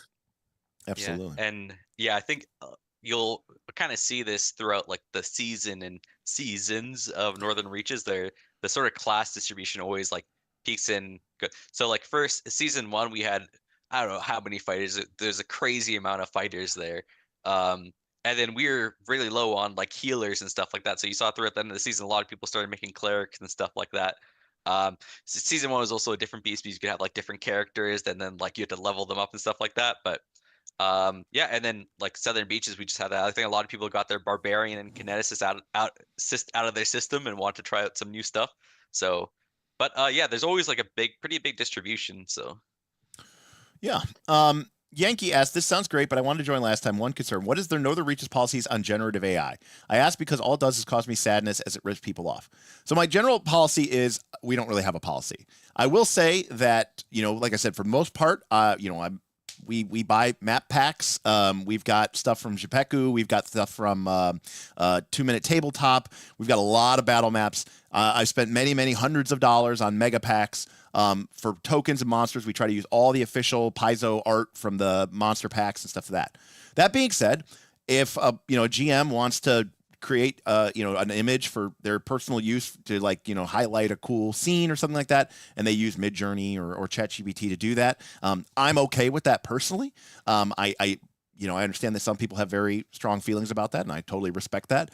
But since this is all very much kind of personal use, and we're not really trying to sell it per se. I mean, sure, you obviously have to join our Patreon to do that. But again, we're really just kind of trying to cover the cost of our server and our Foundry licenses and stuff like that. And we try to buy our assets as much as we can, just to make it as good as we can. And basically, our policy on Gen AI is about the same as policy as if you went to DeviantArt or you did the Google search and cut pasted it and dropped it in there. A lot of times people don't even no one's trying to be slick here. Like no one removes the watermarks. It'll have the stripes going across it because they're like, look, you get the point. You get the point. No one's trying to be clever and pretend like that they didn't do it. But that being said, as a community, I try to pay people where I can. So if it gets used a little bit, I'm okay with that. But that is my general policy on that. In that we don't have an official policy, but that is, you will see, depending on the GM, you will see maybe potentially some generative AI, or you might just see a Foundry squiggle. It depends on the individual. So that's okay. There's no need to apologize. I'm happy to talk about it. Did you guys talk about what it would be like to join as someone new to PF2E? No. It's a great question. So, from the perspective of someone who hasn't played Pathfinder 2nd Edition before. Yeah, I think kind of like I was sort of arcing on how it's such a welcoming environment to be a new GM. It's also a very welcoming environment to be new to PF2E. The one thing one caveat to that is this season is starting at level 5, which isn't necessarily the biggest. It's not the hardest thing in the world to start building up to level 5, but it is noted in the player's guide. But even if you're a new PF2E player and you want to play at like level 1, play at level 2, get some games in there, you can let any of the council members know, and we're like happy to run those games so you can kind of get up to speed. But generally everyone in the community is very forgiving. If you're new to Foundry, if you're new to PF2E, they're like the best. We have like the most hours of PF2E probably in any community other than like random free communities. So there's a lot of experience that sort of help you learn and sort of grow that way. And you'll see we even have like things for our GMs to post that they're like, oh, I want to play. This is going to be a very deadly game, or this is going to be less combat and stuff like that, and more exploration and that sort of thing. So you can sort of also pace yourself on like, you maybe don't go for the extreme plus encounters on your first session type thing. So yeah, good stuff. Yeah, we've already seen a lot of people join and ask and say, I'm new to Pathfinder in general, and I've already seen several, let's just say, practice fights ran either to get people familiar with Foundry or to get people familiar with their characters in Pathfinder. And I know I'm happy to do that, and that there's plenty of GMs that have been happy to run those as needed to help get people familiar or just answer questions about the characters and the different classes, what they're good at, things like that. There's also just in the Discord in general a PF2E channel that is just Pathfinder questions and answer time, both as a GM and player. And there's tons of good advice about characters that show up in that channel, and people asking questions all the time, regardless of if you participate in Northern Reaches or not. There's a great resource for Pathfinder knowledge just in general across the Discord. Yeah, and also again, unless you're playing one of those super extreme games, I mean, it's pretty much a low risk place to play and try to make characters. And some people come here just to try to make weird builds and see if they can work. And I respect the hell out of that. So yeah, I think it's totally fine. Shadram, our Starfinder class is on the card for later in the season. TBD. Is that a way to put it? If players do enough for them to become a thing. Yeah. So let me just say this. Your creations outgrow you. Okay. My goal, my original vision for Northern Reaches was a gritty survival almost game in this bleak wilderness on the edge of civilization, almost like an Alaskan frontier aesthetic, a little grimdark maybe. We didn't think people were going to make it to level 10 in season 1. And of course, obviously, season 1 ended with 13 level 20 characters fighting a godling in space. So Pathfinder 2 has a way of sort of escalating beyond my better sensibilities. That being said, I do think Starfinder is something that, introduces perhaps a little bit too much zaniness initially. But if it's something that makes sense in the context of the game and it's something that the players as a community are collaboratively working towards, I would support it. That's how I would say it. And we did have, I'll say on the Starfinder world lore stuff, even with Smith, there was the introduction of the Ways, which is like this rip in space and time, real zany place Right. where you would come across whatever different aspects that maybe made sense or didn't make sense, but there were spaceships, there was time travel, there were things like that in the Ways concept. Chainsaw. Yeah, and it had impact on the world broadly. We see that actually some of those themes continuing on in the what used to be the Starlands is now the Forgotten Ruins area that we're playing in.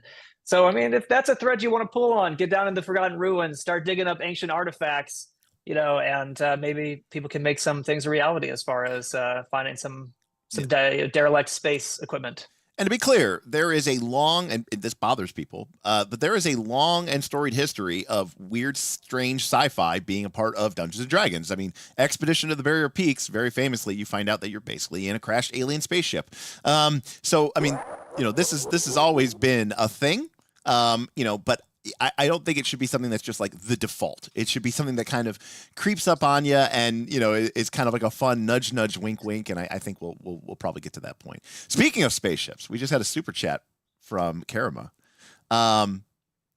It's fine. We all have mass amnesia about the final events of Southern Beaches. People don't realize, what has actually happened to the world yet. Starfinder is the least of the worries. Thank you, Karama. Yes. So Southern Beaches we didn't have a campaign last year. Season 3 was supposed to be last year, and so we kind of threw together one of the hallmarks of Northern Reaches has been that Derek and Smith are miserly petty fucks who don't want anybody to have fun. So we're always clamping down on what you can be and where you can go, what you can do, what spells you can have, what ancestries, because Derek hates all ancestries. So the players over the last couple of years have had to fight tooth and nail to unlock additional ancestries at almost a Herculean task against the wishes of Derek and Smith. And so Southern Beaches was this idea of, instead of going to the Northern Reaches, they went to this tropical paradise and everybody was on vacation and Derek didn't care. And so anybody could be anything. So Southern Beaches had like half orca centaurs, half orca whale centaurs, and intelligent animals were everywhere running around. And it was basically everything that I hate about RPGs, like expressed in one single campaign. That being said, it still has a little bit of a tie, it may be on the other side of the world, but it does have a little bit of a tie in, and so some of those Southern Beaches things can and will make a little bit of an influence on Northern Reaches in some capacity. But thank you, Karama. Sunhawk wants to know, if someone wants to make a cleric or champion, is there a list of gods, or is it anything officially printed fair game? Yeah, any printed deities, good to go. There's also, like we mentioned, Flame Gut. I can't get the title right, and Laughing will yell at me if I don't. He made sure I spelled it exactly correct and used all of the adjectives in the player's guide. But we did have an ascended player character that became a god. And for those power gamers out there, it does have the dragon domain, which was recently buffed substantially. So it's a pretty good option for the season, to be honest. So go worship Flame Gut. An important thing, I'm not sure if we... Oh, yeah, please. No, I was going to go to the next question. I'm not sure if we mentioned it yet. Northern Reaches is set in Galarian, just like to the north. So like all the deities and stuff like that, you can still pick those other things like the swords. I don't know, like Red Mantis assassins and stuff like that. They still technically exist in Galarian, so you don't have to worry about like learning like a new pantheon or learning like we do have GMs are free to kind of like establish new lore and stuff like that, though, with that in mind. But there is still like a lot of stuff you might be familiar with. So. Was Red Mantis what the Shadow Guild or the Shadow Guild got? Yeah, I think archetype? So. Yeah. Which. Yeah, from which also just got buffed recently too. Yeah, so Red Mantis Assassins, went from being like mid to being amazing. Oh wow. Mark T wants to know, Eldamon or monster parts available? ? Not yet. Can definitely be made a thing though by adventurers and games. I mean, when it comes to monster parts, I'm going to say Astra is kind of. I mean, that's part of what we're doing is the resources system. We're gathering resources in adventures. Could be like, hey, you defeated that big woolly mammoth. Let's go ahead and take some of its hide back to town and give that to people so they can craft leathers with it and things like that. So I think some of the themes related to monster parts are, but not the official system, and not Eldamon as of yet, but. I mean, that's the type of stuff that if people work hard enough can be added into the campaign. Out of all the third-party material, if there's enough narrative currency for that to happen, that's probably the one we're probably most likely to go towards. So yeah, so I will say this. This is not. I don't know. This is not. It's not a hot take, but it's information. Eldamon. So Smith, the architect of Northern Reaches, who did season 1 and season 2 and all the expansions. Smith was working on a Northern Reaches season 3 last year. He got really busy and wasn't able to finish it. And so we launched Southern Beaches as sort of like hey, we want everybody who, wants to play to have some fun and play it. Now, a lot of people didn't come back for Southern Beaches because they wanted that Northern Reaches more authentic experience. That being said, I can tell you that Smith's goal, or one of Smith's major things in season 3 of Northern Reaches, with the Smith version, right? It's like the director's cut that you never got to see. He was going to go in hard on Eldamon. And in fact, because I've got a lot going on right now with me not working and me trying to figure out how I can, maybe make a living off of this channel and see if there's maybe a way for me to do that. Smith has agreed to run our Friday night game. And because he had been thinking about Pathfinder 2 and all these other factors, he's going to be running a game over the summer for us personally, the nights, and it's going to be a Pathfinder 2 plus Starfinder 2 plus Eldamon game. So yours nice. Truly, Derek, will probably be playing some sort of I'm thinking like a Solarian Eldamon trainer. So we'll basically, I'm going to be living the dream that of all you and our players. You guys are just going to be gunning down Eldamon and stuff with laser weapons? Actually, from Smith, of course, classic Smith, by the way. This is last Friday, but we go, or I guess 2 Fridays ago, but we're sitting around, we're talking about our plans, and then, I say, guys, I am really up to here. Would you mind running, Smith mentioned to run a game. Would you run a game? And he said, yeah, I'll think about it. And then Sunday night, we got a 30-page prospectus from Smith, he threw it together and this thing. Oh yes, Pal World, by the way, which I've never played and don't know what it is. Pal World came up a lot, but from reading his prospectus, it's almost more like Espers from Final Fantasy VI, right? Or Final Fantasy III in the US, right? With the sort of the magical beings that become used as magicite by the Empire, if you know Final Fantasy VI at all. But that's kind of the way Eldamon are. They're kind of they're almost like being exploited and kind of almost like a Mako materia kind of way, and they're kind of being used as energy sources and stuff like that. But Bob said it was so long I couldn't read it all. Well, Bob, it's there's too much NR DNA there. It's you can't read it all. Anyways, reading is anathema. Reading is anathema. But anyways, long story short, I'd love to see Eldamon. So, get to it, players. Make it happen. Mark, be the change you want to see in the world. Pumpkin says the waves were a lot of fun and broken as shit, but they were a lot of fun. Satanic Panic. There we go. Dungeons and Dragons. Satan's game. If a GM decides to put a dungeon of their own creation in a location, how does that work? Do they need someone's permission? Can every GM run that dungeon from now on? I think that's no, you go for it, Darth.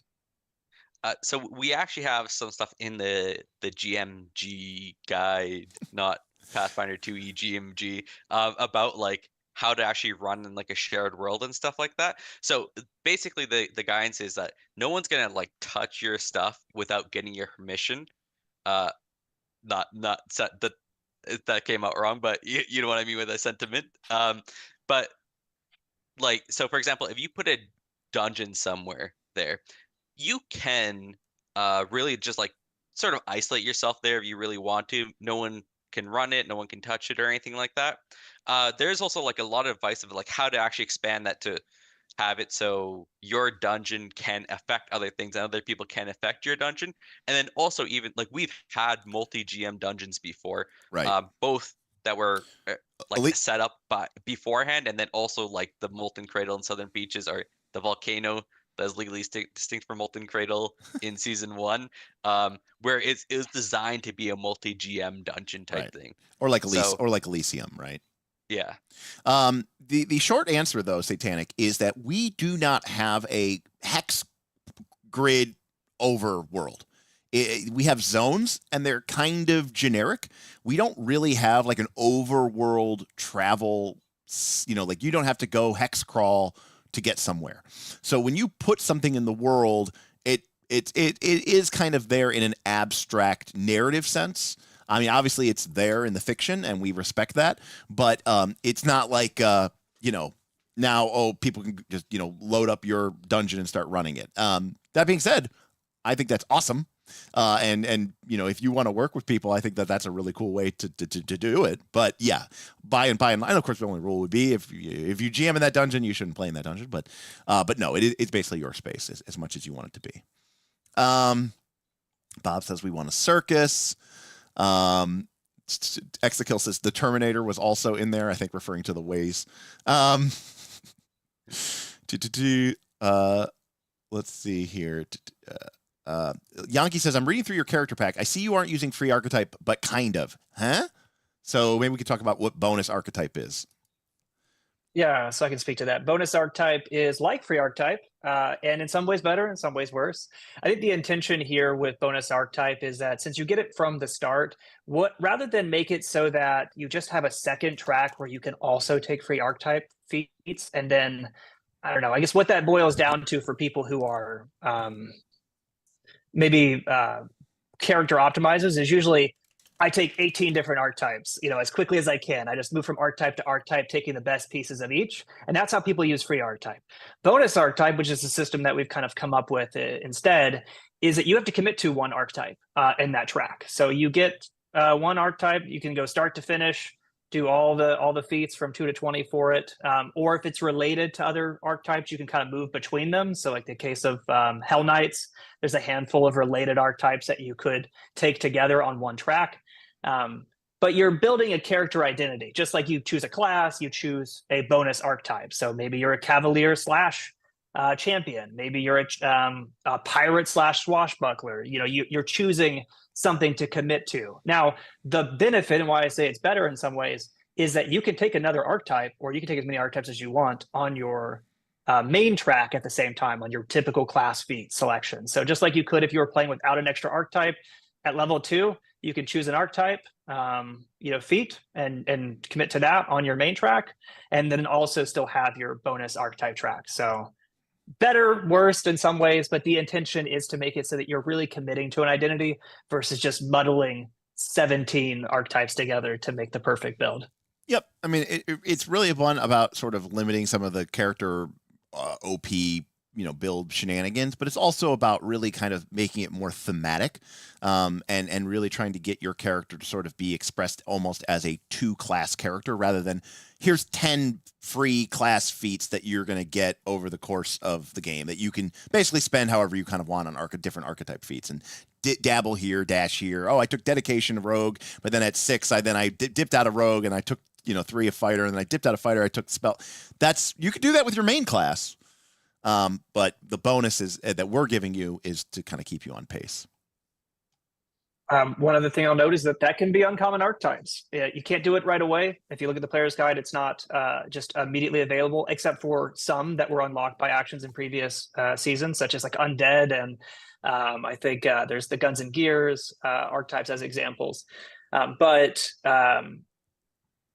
you can unlock uncommon archetypes with the experience you earn, since we're not using experience to level, and then that's what you can commit to. So if there's always been that one uncommon archetype that you saw and you thought, man, I can't ever play that in Pathfinder Society, or I can't play that in my home game, this is an opportunity to do that. It takes a little bit of time to unlock, maybe a few weeks of work, but it can be yours. So Junderlin asks, what are some generic tips for new players and GMs to NR or PF2E? That's a pretty wide-ranging question, but these are the guys to answer it. Darth? Yeah, I would say for NR specifically, you really want to lean into what the campaign is trying to do. Whether you're a player or GM, you really want to make sure you're keeping the game by making situations and letting people explore the avenues that they want to do to really make their mark on the world. Whether that be a player, making sure that you're very proactive in what you want to do and come to sessions with goals rather than just trying to sit there and hope the GM entertains you. And then on the GM side, really lean into like the shared world aspect of it.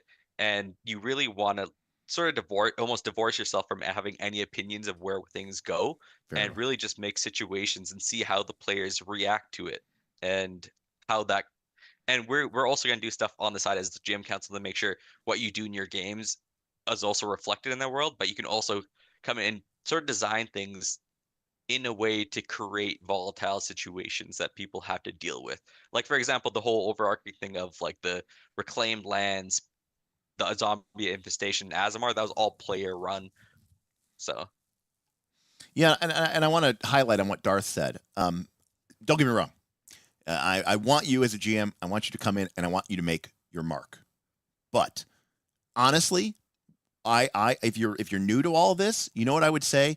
Take this opportunity to not just do your own thing. Find something else that somebody else is doing that you think is cool, and talk to that GM and say, how do I work with you on this? I want to help you expand this idea. Because rather than getting so obsessed with this is my story and I'm going to create my little adventure path that my random players are going to go on and I get to have my little, like, put away the selfishness, embrace the community aspect of it, right?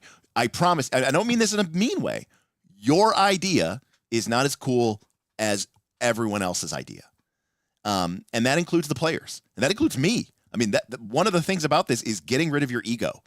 You know, Smith and I had a vision for Northern Reaches. Okay, and it did not include fucking trains running from Northport to Azamar. But there are fucking trains running from Northport to Azamar. And the reason for that is because that's the direction that the campaign and the players wanted to go in. And I am not more important than the will of this community. And I think that is really important to note as both a GM, but also as a player. Realize that it's not about you. It's about the community, and enjoy that process. You know, if it sounds like I'm being like, Finn's upset that I'm talking shit on the train. You know, at least there hasn't been a circus yet. You guys want to finally bury the fucking dagger. You want to put it, you know, you guys have penetrated the armor.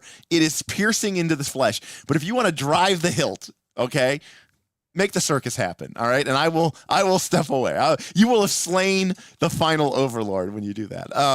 But yeah, that would be my advice. As you know, from that perspective, from a Pathfinder 2nd edition objective, take 18 your primary stat. You know, like that's all you really have to. You know, that's all you have to really do. Yeah, you can't forget I your think that is fundamental runes. So right. Yeah, you're getting your runes and everything, but Pathfinder is this game where, yeah, there's some options that are slightly better than others, but like, you know, I love looking at builds and I love thinking about like how different feats work together and try to find those combos. But at the end of the day, I always come back and think like, man, this game's so balanced that like I'm pushing for like a slight buff over things, right? The difference, you know, you could do maybe a lot of damage, a little extra damage for by choosing certain feats that go together. But for the most part, the game is so well balanced that it's hard to go wrong, no matter what choices you make. And if you do, there's retraining available in-town actions in Northern Reaches, so you can just change or replace that one feat that wasn't good or that you didn't like at the end of the day. Yeah. And Pathfinder PhD says all of this and more for $10 a month. Wow, I should point that out. $10 a month.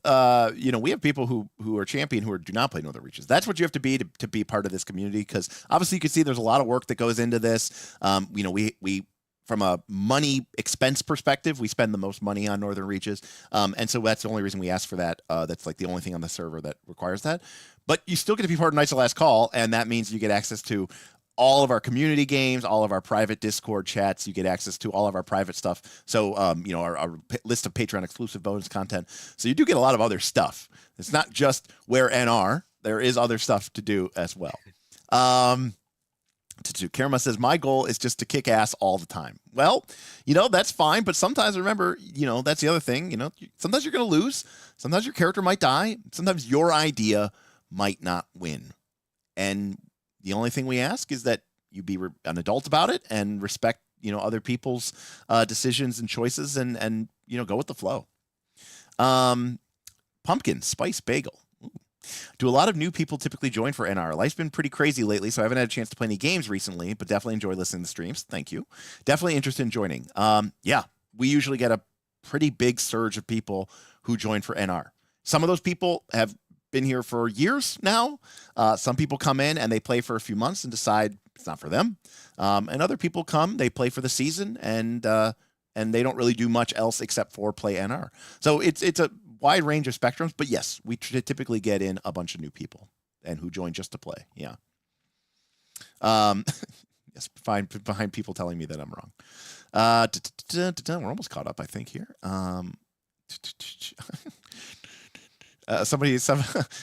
Draxus says, I feel attacked as someone who is rolling up a halfling clown. Listen, I'm triggered. Let's just put it that way. But yeah, okay. So it looks like we've caught up to the question. So we got about 15, 20 minutes left. So, yeah, I mean, we could share some stories. We could tell some of our favorite memories, or favorite actions. I'll give you one. And this actually is like from the very beginning. It's actually one of the proudest moments that Smith and I were ever proud of Bob. And it's a great example of the type of stuff that you can do in this campaign that you could never do in your home campaign. Bob, which was, of course, very, very, very appropriately, Bob didn't give it a name, so it became known as the Tomb of Bob, created this dungeon in the very beginning of season 1. And it had 2 vaults, if you will. And the one could be opened with 4 pressure plates, but you had to be human. And the other vault had 4 pressure plates, and everyone had to be a dwarf. Now, you would never make this for your home game because you either know that everyone's not a human and everyone's not a dwarf, or if you did, you certainly know that they might be able to open the one, but they're not going to be able to open the other one. The whole point, though, was because this is a huge community. The idea was that the first group who went in there came back and said, hey, there's another vault. If we could only get 4 dwarves together, we could open it. And we had somebody who literally went and bought an alt and made a new dwarf character just so that they could get 4 dwarves together. And these were different players. They had heard the information from the first group. And so the second group that went in there were all dwarves. And I just always thought that was so cool, because that's not the type of thing that you could get away with in your home game, because you know that everybody's not going you're never going to be able to get 4 dwarves together. Thin Wizzy says, I think I actually got paid gold to let them take my dwarf as an NPC to open that door. And I don't know about you, but that's awesome for me. That's perfect. That is exactly the kind of crazy, weird community shenanigans that I'm here for. Another fun note to that, they got a piece of treasure. It was a ruby or something like that. And it was gotten by GM Scott, who played in the very first couple weeks of Northern Reaches Season 1 and never played again. But for whatever reason, he didn't sell the ruby. Bob didn't say anything special about it, but he didn't sell the ruby. Months later, it turns out that ruby was the key to something really important. And GM Scott had never sold it, so it was still on his character. And so people were begging him to come back into the game so that he could offer it up. And they're like, what do you want for it? What do you want for it? And he was, he kind of had some fun with it and lording it over other people. And he ended up being, very good about it and giving it to them. But it's one of those things where it's you never know where your character is going to do something or loot something or change something that's going to change the game, for everything. So yeah, I think that's, for me, that's really, really cool. Karam has a question. Do we have wacky ways to spend our dragon hordes of tickets this season? Yes. There are blessings that can be acquired for the entire community that last an entire week.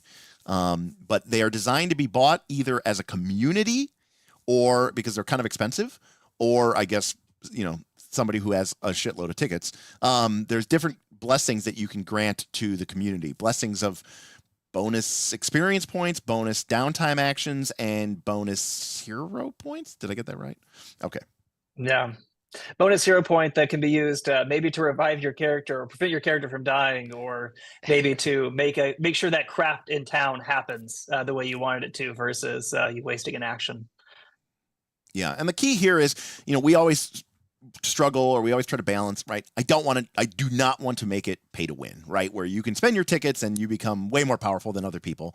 And season 2 was kind of like that. You know, you could buy the extra actions. But I thought Southern Beaches worked out really well, how players could use their tickets to unlock items for everybody else. Obviously, that benefited the person who was doing it the most because it's usually an item that they needed. But technically, it did help out everybody. And so for this season, we've leaned a bit more. That being said, some of the XP perks are also purchasable by tickets, things like an extra character slot as well. Yuval says, how do you make a character that will enhance the experience for others? With so many people, it seems like a lot, or like a big challenge. I think there's like really 2 different thoughts to do it. So we mentioned all the stuff about like the RP side of things and the venues. You can be a crafter that's sort of like your ideas, you're building stuff for people so that they can go adventure and stuff like that. But on a more like fundamental philosophical level of it, you kind of want to think about also building a character and really getting a feel for the other goals of the other people in your party and helping them accomplish that. Whether that be, if someone's trying to grind experience so that they can get another perk, so that they can defeat Shishin Quail, the Weaver, helping them in joining those sessions. But like, for example, like we always talk about Flame Gut and how it was like this big thing that one of the players became a god. He became a big part of that was because another member of the GM Council, Z, was like a big advocate for him being like a god and was trying to like recruit followers and stuff like that. And it was basically trying to help him get his goal there. So yeah, that's kind of my thoughts on that. I'm not sure if anyone else has. Yeah, I'll share a few. I mean, I think to that point, be helpful, right? Be friendly, be communicative about what you want, and make a name for yourself on the server around town. As far as taking the time to talk to people or go on adventures and help other people accomplish what they want, right? That means they're going to be an ally for you. Season 2 had a lot of politics. And so, that was one example. We're doing a little less politics probably this year, but the intention's still the same. If you want people to support your goals, support theirs, and build friendships, build alliances. Yeah. I think another part is be consistent, be like, pick an identity for what you want to do and where you want to go. And always look in sessions that you attend or with your actions around town to establish yourself as that character. If you want to be the King of Azamar, talk about how you got to be the King of Azamar, and make sure that people go down into the mines and help defeat the demons that are holding Azamar hostage. Yeah. I mean, these guys nailed it. And of course, my whole thing here is, I'm always like kind of mean. So here's what I'm going to say.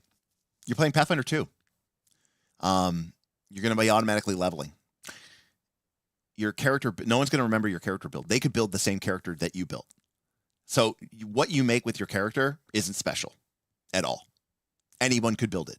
Hell, they could pay their XP and buy a rebuild and build the exact same character that you just built. So what feats you pick in Path Builder have no reflection on what people are going to remember about your character. It's what you do. It's what you say as a role playing. It's what you the amazing accomplishments, the deeds. What feats you took aren't your deeds. It's what you did with them. Get involved in cool adventures, right? Advocate for something, for anything. And ideally not yourself, right? Champion a cause that's bigger than you. Make other people care about what you care about. And don't just view this as a singular path to power, because, for the most part, we've eliminated that. Everyone's going to get to 20, or 15 or whatever the hell we're going to, you're going to take the feats. Oh, I built this awesome PC. Anyone could do that. Okay. But only some people are going to become, the new King of Azamar or the King beyond the wall, right? And who leads a crusade against Azamar. That's the thing that people are going to be talking about I'm not even kidding when I say this, years from now. Okay. We had a player who was a huge member of this community, and he died in real life. Okay. And people, this community was devastated. We legitimate crying and tears, and we never knew this guy in real life. We played games with him, but people remember his characters, right? People remember the actions that he did. And in that way, his legacy lives on. So from my perspective, you have this incredible community of people who want to play games with you. Take advantage of that. Leave a legacy, leave a mark. And while people may never, there may be people who will within this community who don't remember Jose, but they may remember Hanog, right? And they may remember, and his name escapes me because I'm on this rant here, but from season 2, his Jamila. Jamila, that was it. Yes. Or Camilla or Jamila, was it? Oh, I know I made was a Camilla. character that was off of him that was either Jamila or Camilla. Yeah, I think I made the second one okay. that copied his name. he was Camilla. You were Camilla. Okay. And that's powerful, right? That is a legacy. Now, like, it's a questionable legacy, okay? But we have Pumpkin here, okay, in chat, and Pumpkin will the Tarrasque Bone Flail will be forever known, throughout our entire community. As long as this community is around, the Tarrasque Bone Flail will be known. And, with a degree of infamy, that is something that Pumpkin added to the game. And, how did they get the thigh bone from a Tarrasque that they pushed through a gate? No one actually knows. But the fact that I know that story should tell you a lot, because that happened over 3-4 years ago, and it was one session, one time. But that's the stuff that lives on, right? It's the legend that leads, right? What is it? Heroes never die, kid, but legends live forever. That should be your goal, is to be legendary. So I wouldn't be worried so much about your character build. I would be more worried about what do you do with that character. That should be what you really do with it. Thin says, tell us your favorite PC kills of the past seasons. You guys have any PC kills? It's my favorite one.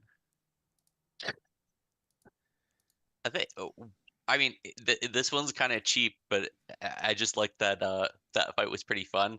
The season 2 capstone raid was against Lord Drazglith, who had a one action ability that instantly killed any PC. That was pretty fun.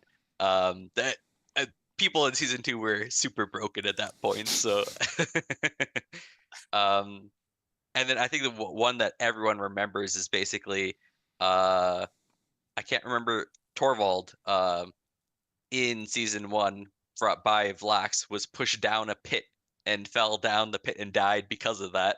And it became Torvald's Fall there. So. Yeah, that's cool. That's the name of that. Like that, it was almost like kind of like a Bridge of Khazad-dûm kind of thing, but that became known as Torvald's Fall. Yeah, that was pretty sweet. Whipple, any from you? Honestly, I never got a kill in season 2. They always had a hero point. I'm like, I swing, I hit you, you have a hero. Okay, all right, well, that's fine. You can live for now. So since we're sharing stories, I will tell you my 2 favorite PC kills that were in fact not PC kills. Okay, so the first is that this is during the final season 1 raid, and this is where Hanog, who was the barbarian champion, he was a barbarian who had like as many feats as he basically ended up being like a dual class like barbarian like fighter. Legendary AC. Yeah, legendary AC, which by the way that's like legendary AC and some mythic proficiency or something. Anyways, he was a barbarian and he was the wielder of the Tarrasque Bone Flail. But they were fighting against Triune, who I designed, and the first time I used one, we had these kind of raid like abilities, and the first time I used one, it was basically a buff or a damaging effect that affected everyone nearby to Triune, and the group, this is just completely randomly, but basically it put a buff on you or debuff on you that if you didn't move away from Triune, you took like 10d6 damage for like every square that you weren't away from him or something like that. So like the range that they were going to take hundreds of d6 of damage. And everyone goes, all right, we're not moving. We're closing it because these are all melee characters, right? So they all close in, they're meleeing, and I'm like, okay. And then when it goes off, Hanog, okay, who was, by the way, the champion of Flame Gut, Strat had created this artifact, used one of his lives to create it, which was the holy mantle of Flame Gut, which Flame Gut had given to his champion Hanog to wear during this thing, and he activated its once per day ability, which made him and all devout worshippers of Flame Gut immune to all damage for like a round. And it just so happened that everyone in Melee was a worshiper of Flame Gut. So it should have killed like 25% of the raid, and then it didn't kill anyone. So then obviously Hanog was a problem. So then later in the fight, so they survived that. So then the second time, later in the fight, I drop this meteor. And if you play MMOs, you'll recognize this raid mechanic. But Hanog was the damage dealer. He had the Tarask Bone Flail. So I drop this like raid effect, meteor on him. The way it works is he knows what the effect is. And then one combat round later, the meteor lands on Hanog. And the meteor does like 1,000 D6 damage. But that 1,000 D6 damage gets spread out amongst Hanog and anybody within 2 squares of him. So if the entire raid bunches up around Hanog, everybody only takes like 100 damage. But if Hanog's by himself, he takes like 2,000 damage. Hanog goes, everybody stay back, it's fine. The meteor lands, he takes like 2,000 damage, and he had that stupid level 20 barbarian ability where like if you would die, you just instead increase your like wounded condition by 1 or something. Yeah. And it didn't kill him. And I was just like, how many instant death abilities do I have to use on this guy? And he still didn't die. And that was, so those were I caused a TPK like when I ran a one game and everything like that. But my more memorable ones are the things that should have been deaths but weren't. And again, all of that stuff that happened, one was just because he was a level 20 barbarian, and those are really cool in Pathfinder 2. But the other one was because of this player-driven thing and this artifact that was created by, another player, and it was, all about the worship of Flame Gut, the great and the mighty and I don't remember his adjectives either, Whipple. There's like 3. But yeah, also He just sent me more art.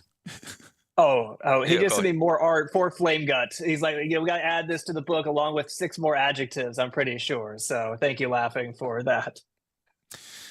Dan, I've posted it a couple times in chat. I'll post it again. And I'll also include this in the description. But this is a link to the player's guide. So you can take a look at that. And speaking of Alia's in chat. She says, good evening, all. Yeah, we were talking about you earlier, Alia. We were talking about how you ran the midnight session to kick off season 2. And that's a great question, Yank. How do time zones in games with players across the world work? So one minor thing is basically when you sign up, you do put your time zone in Bob's GM onboarding form.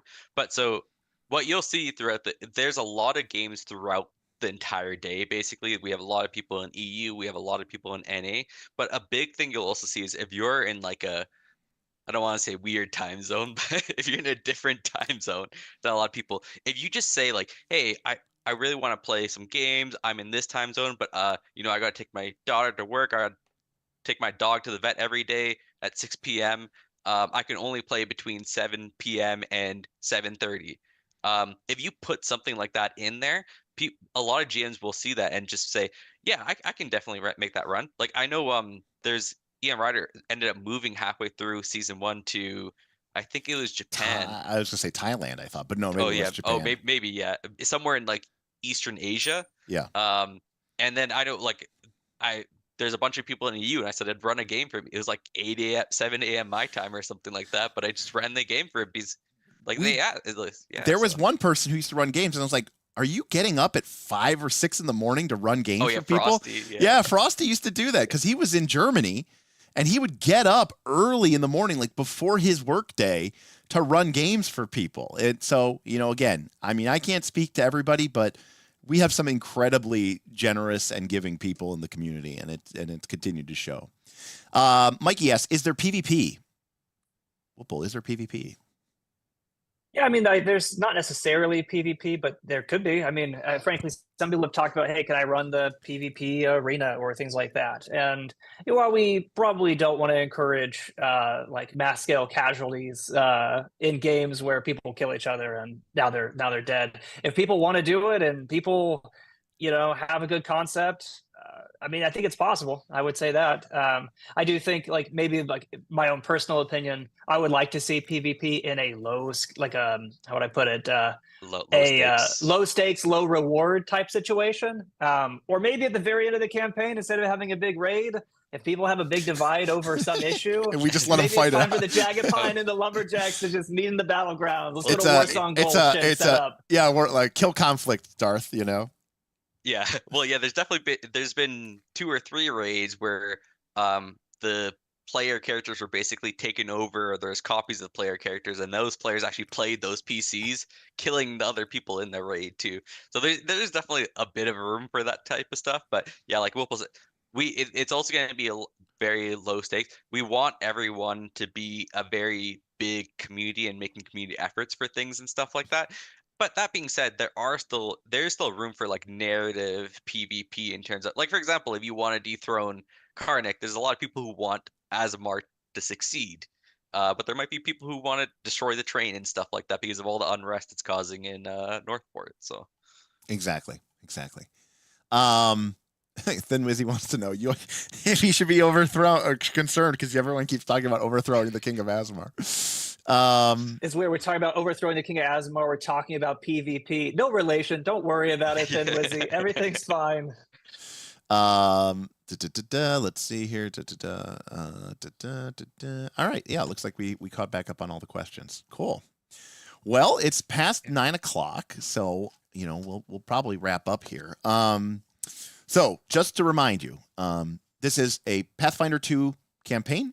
It uses a series of optional rules that kind of tweak some of the out-of-game understandings, but the core of it is still Pathfinder 2. You're going to go on adventures, you're going to role play, you're going to probably get into some combats, there might be some skill checks, there might be some clever problem solving. It's a good old time. GMs will run sessions that range anywhere from 1 to 2 hours up to 4 to 6 hours. Play groups can be 1 or 2 people to up to 5 or 6 people. Or even more than that if we do these big raids. It's hard to tell you what a season will be because it really depends on you. I can't craft something. These guys cannot craft an experience for you. You kind of have to build it yourself. And we're all discovering it together. And that's what makes it so interesting and feral, is all the coolest stuff is nothing that anybody planned. It's all the stuff that sort of emerged naturally, organically, and nobody really knew where we were going with it until we got there. And, sometimes we get it right, sometimes we get it wrong. Sometimes people end up level 67, level 87, and they're broken as hell. And sometimes people are getting 10,000 experience points a day from the ways, and, but that becomes part of, the story as well. Yunderlin has an important question. Right after Boothby here, who just tipped $5. I'll stick here. Boothby tipped $5. My favorite NR memory, aside from the spreadsheets, the characters were awarded my pretzel recipe, which one of the players then made with his kids in real life.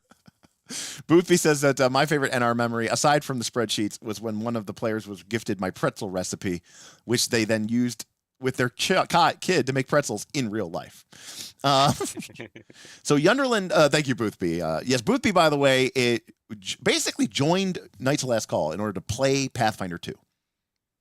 And then he was like, Northern Reaches will be perfect for me to play Pathfinder 2. He has never played Pathfinder 2. He's only run games, and then decided that Northern Reaches wasn't really the way he wanted to run games because he just wanted his one group of players. So now he just runs a bunch of APs on our server. But he is the greatest player of all time. So don't let him sneak by on that. General asked a really important question: how much homebrew is allowed? And he put that in quotation marks for GMs running their games. So there's two Definitely things limitations. Go ahead. No, you got it. There's 2 different avenues of what you could mean by homebrew here, so I'll kind of address both of them here. He does specify homebrew rules. Oh, homebrew rules. I will say, if anyone saw my signpost of my dungeon there's an Excel spreadsheet of some homebrew rules in there. We're very open to GMs sort of doing kind of whatever they want. We just ask that you make sure to be very clear to people in your sign up thread and stuff like that about what you're doing. Don't go so far as to make it so that people have to do very extreme things to the character sheet to actually play in your game. Like if you're doing stuff like I don't know, like automatically giving people 3 free archetypes and stuff like that's not going to be allowed. Correct. But doing homebrew rules to really like fine tune your experience and that sort of thing is definitely encouraged. So yeah, Darth is famous for having a list of Darth approved rules. But again, he's very clear about those before you go in. They don't ask you to like do a bunch of changes and updates to your character. Now there might be, sometimes you might have a unique status effect that you get, and you accumulate corruption in somebody's thing and in somebody's dungeon. Those are all totally reasonable. We just ask that you, number one, build up to it. Don't just like start off and be like, here's 55 pages of optional house rules.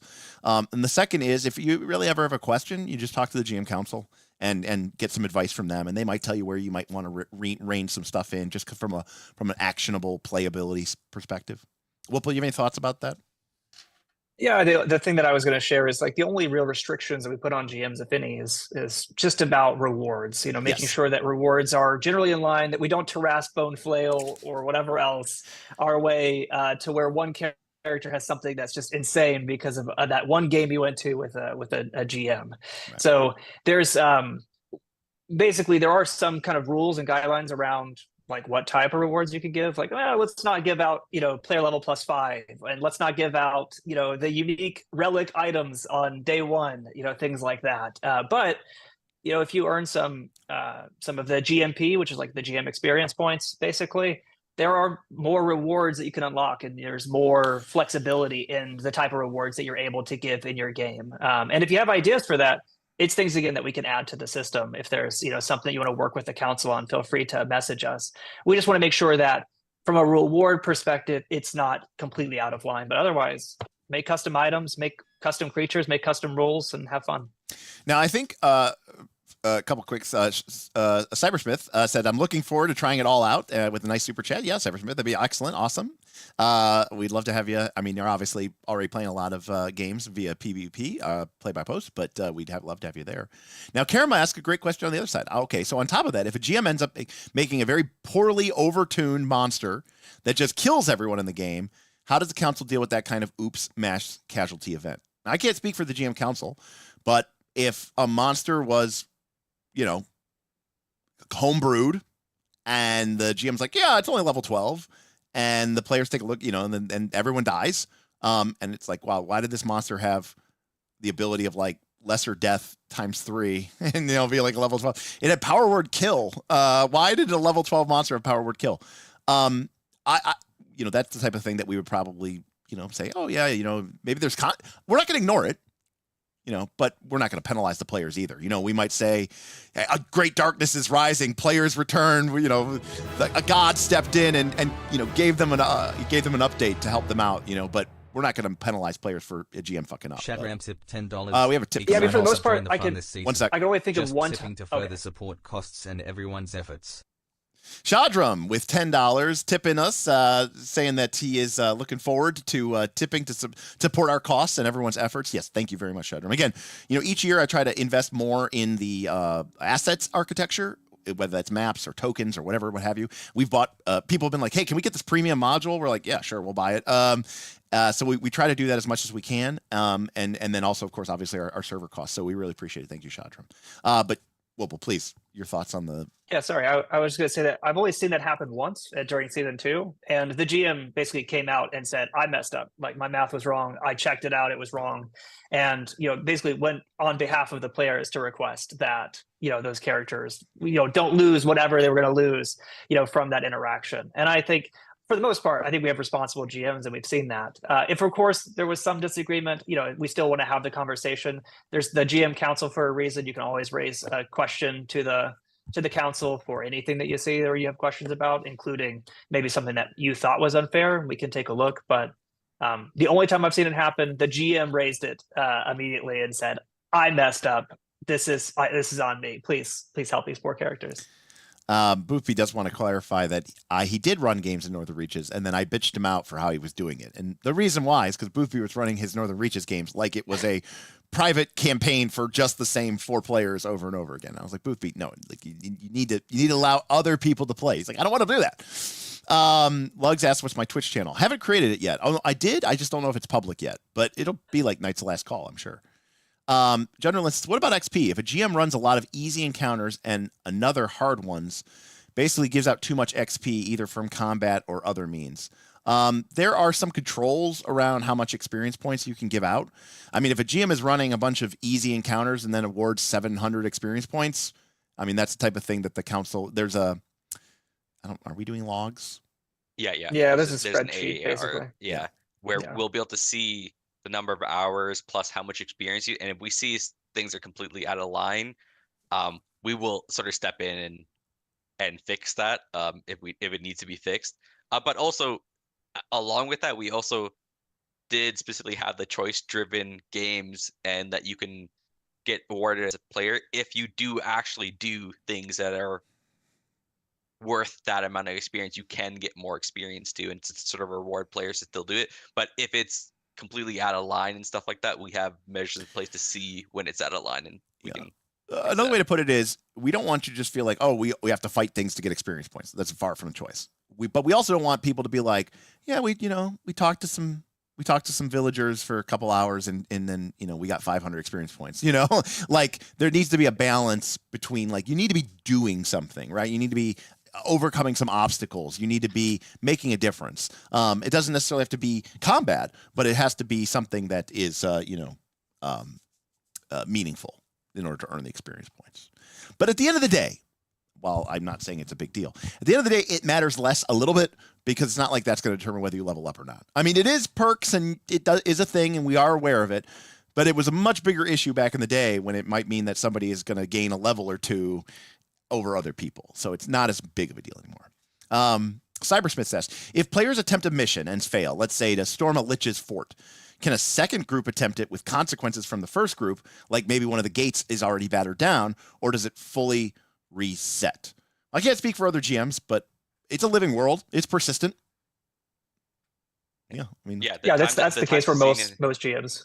Yeah, the times I've seen it, like this is the place for that. Whether it's different groups coming in or the same group coming in, like we had this famous death to, I can't remember what the dragon was called, the bottom of the deep dungeon, but that everyone died, and then everyone like learned about it and prepared to go fight it again. I've had times where they've killed some of the stuff, and then they TPK'd, and then they came back the next day and they were weakened and they tried again. A lot of them still died, but then they ended up still defeating it. I mean, like that's one of the biggest strengths of this sort of open world type thing. And it's also like, if you go in as the first group, you fail, a second group can come in and just also steal the loot from you by being that encounter. So there's also like stakes on the line too. Yeah, there's a little bit of friendly rivalry. Yeah. And Karama, by the way, says, I am providing plenty of combat so that other GMs can provide less combat if they want. And I think that's another thing that we should kind of highlight here. Some GMs, and again, we ask GMs to be very descriptive with their adventures. We ask GMs to be, use tags. Some GMs love to run a bunch of fights. Some GMs love to run hard fights. Some GMs love to do weird exploration. Some GMs love to do a lot of role playing and skill checks. Some GMs run a mix. Some GMs want to run a dungeon that you go through and explore, and maybe over multiple sessions, maybe different groups exploring different areas. Other GMs like to run more sort of serialized adventures or low prep, no prep type adventures where they use a bunch of random tables and stuff. Each GM is still going to have their own unique likes and dislikes, their own style, and that you might clash with some GM's style. That's okay. If you really like combat, go play a game run by Karama. He's gonna say my games feature a lot of combat and maybe even some tough combats. On the other hand, you might have another player who is less interested in that, and maybe combats are more rare in their game. Doesn't mean you shouldn't play in either. Just saying it gives you options, and understand that people are still going to be unique individuals. Yeah, Cyber. I mean, like, you might like there might be, especially if there's a faction developing or a plot line developing, a situation. One group might say like, yeah, we just want to have a session where we go in and scout it out and see what we're working with and what are the monsters and can we learn about them and are there any things that we could do to prepare. There's a little bit of like kind of like trying to bring some of that combat as war strategy back to Pathfinder 2 that in some places is sometimes missing. So that is absolutely stuff that has happened. That type of thing has actually literally happened before. Yeah. Yeah, like the season 1 orc raid was 3 separate sessions happening at the same time where people were trying multiple different objectives, where if you failed or succeeded, it would impact the big raid that me, Bob, and Strat were all sort of running. Well, Strat was kind of he built the creature, but it was EU time, so he couldn't be there. But then it was basically like 6 different missions of different groups were doing, and then they all sort of coalesced and like, oh, they failed to kill the mutant, so now that's mutants there. They failed to stop the orc reinforcements, so now the orcs are reinforcing during the entire raid fight and that sort of thing. Yeah. I will say though, Karamo, remember in Southern Beaches, there was essentially no penalty for death, basically. And so for the most part. But in this game, people might be a little less inclined to go, fight all the time because, they may not want to die. So just be aware of that, just for your sake. All right. Well, looks like we've got through all the questions, and I've taken up enough of these guys' time. So yeah, the campaign starts Monday, April 21st. To join, you head to patreon.com/Knights of Last Call. You join at the champion tier or higher if you want to support us at that level. We'd love to have you. That will give you an invite via your email that you are connected to Patreon with. You'll use that to get connected to the Knights of Last Call. Discord, once you're on there, you'll go ahead and get into the Northern Reaches role. You'll sign up so we can get your character and account loaded up onto the Foundry servers. Then you can make a character. You can make it in Path Builder and upload as a JSON or whatever, what have you. And then you're going to get access to the information that you need. We have a world guide. We have a GM guide finalized. Yeah. Okay. It's in there. I'm still making the PDF to make it look nice. Okay. But the actual all the content's in there in the Google Doc. So we have a player's guide. We have a world guide, which kind of goes over what's some of the history and some of the lore of Northern Reaches. Then again, that's all stuff that has happened from real players, just like you, along with what are the current sort of threats and what are some of the current situations. And then there's a GM guide as well that gives a lot of advice about how to run these type of games and some random tables to help support you and, as much as we can. And of course, the ultimate GM guide is just your fellow GMs. We have private channels for GMs to talk and kind of share some ideas and thoughts about stuff as well. And then the game is off and running. And again, it's going to run through the end of the year. And where we end up, I have no idea. I've been wrong every single time. And I would just be wrong this time if I made even some sort of production where we would end up. These days, the crazier, the more consistent it seems like it is. Whoople, any final thoughts or final things you want to share?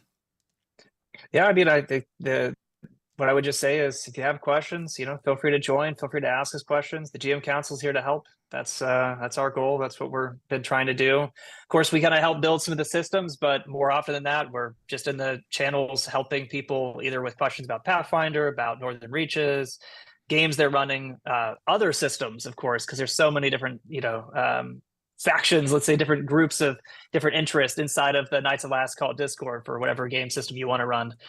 So come ask questions. And look forward to seeing people in the Reaches. Yeah, we even have a channel called NR Curious or something where it's like if you're a member of our Discord anyways, you can go there just to ask questions and see if it's maybe the right fit for you. So so with that in mind, one last thing. Again, I'll add this to the description, but if you are interested, this is a link to the player's guide. So just one last time there. What's up, Vindiana? Good to see you. Yeah, super late. We're about to sign off.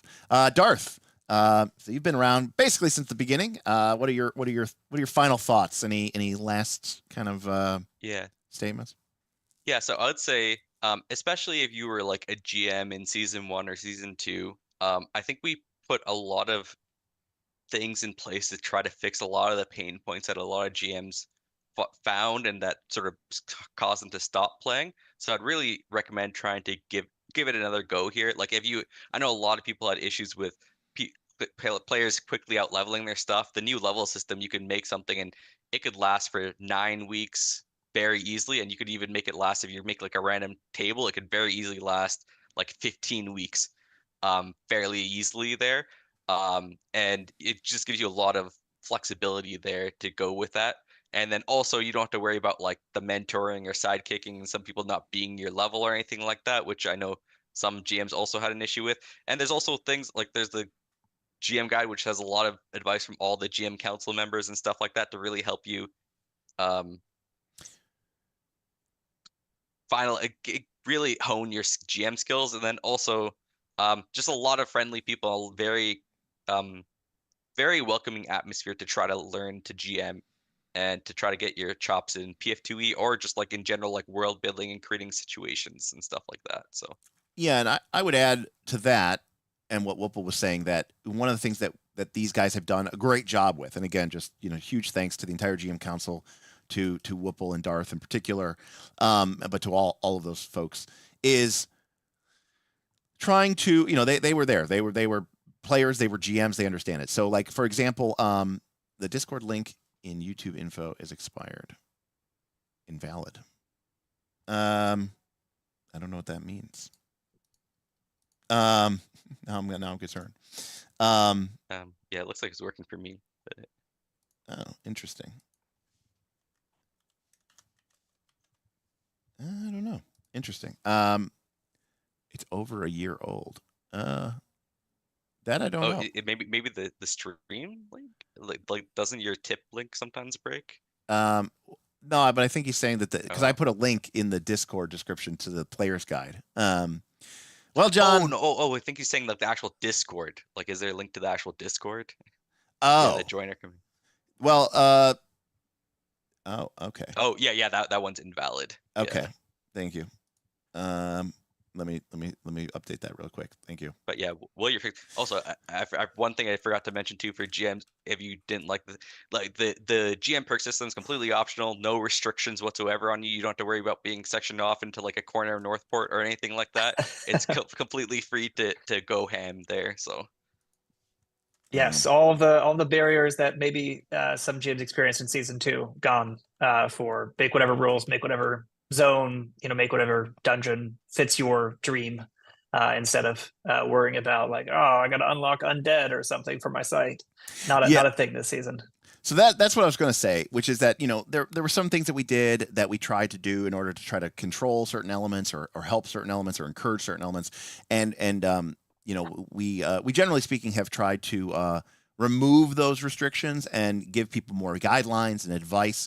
So if you were a GM in season 1 or season 2, I should say, you don't have to worry about unlocking traps or unlocking secret doors or anything like that. You can pretty much make what you want.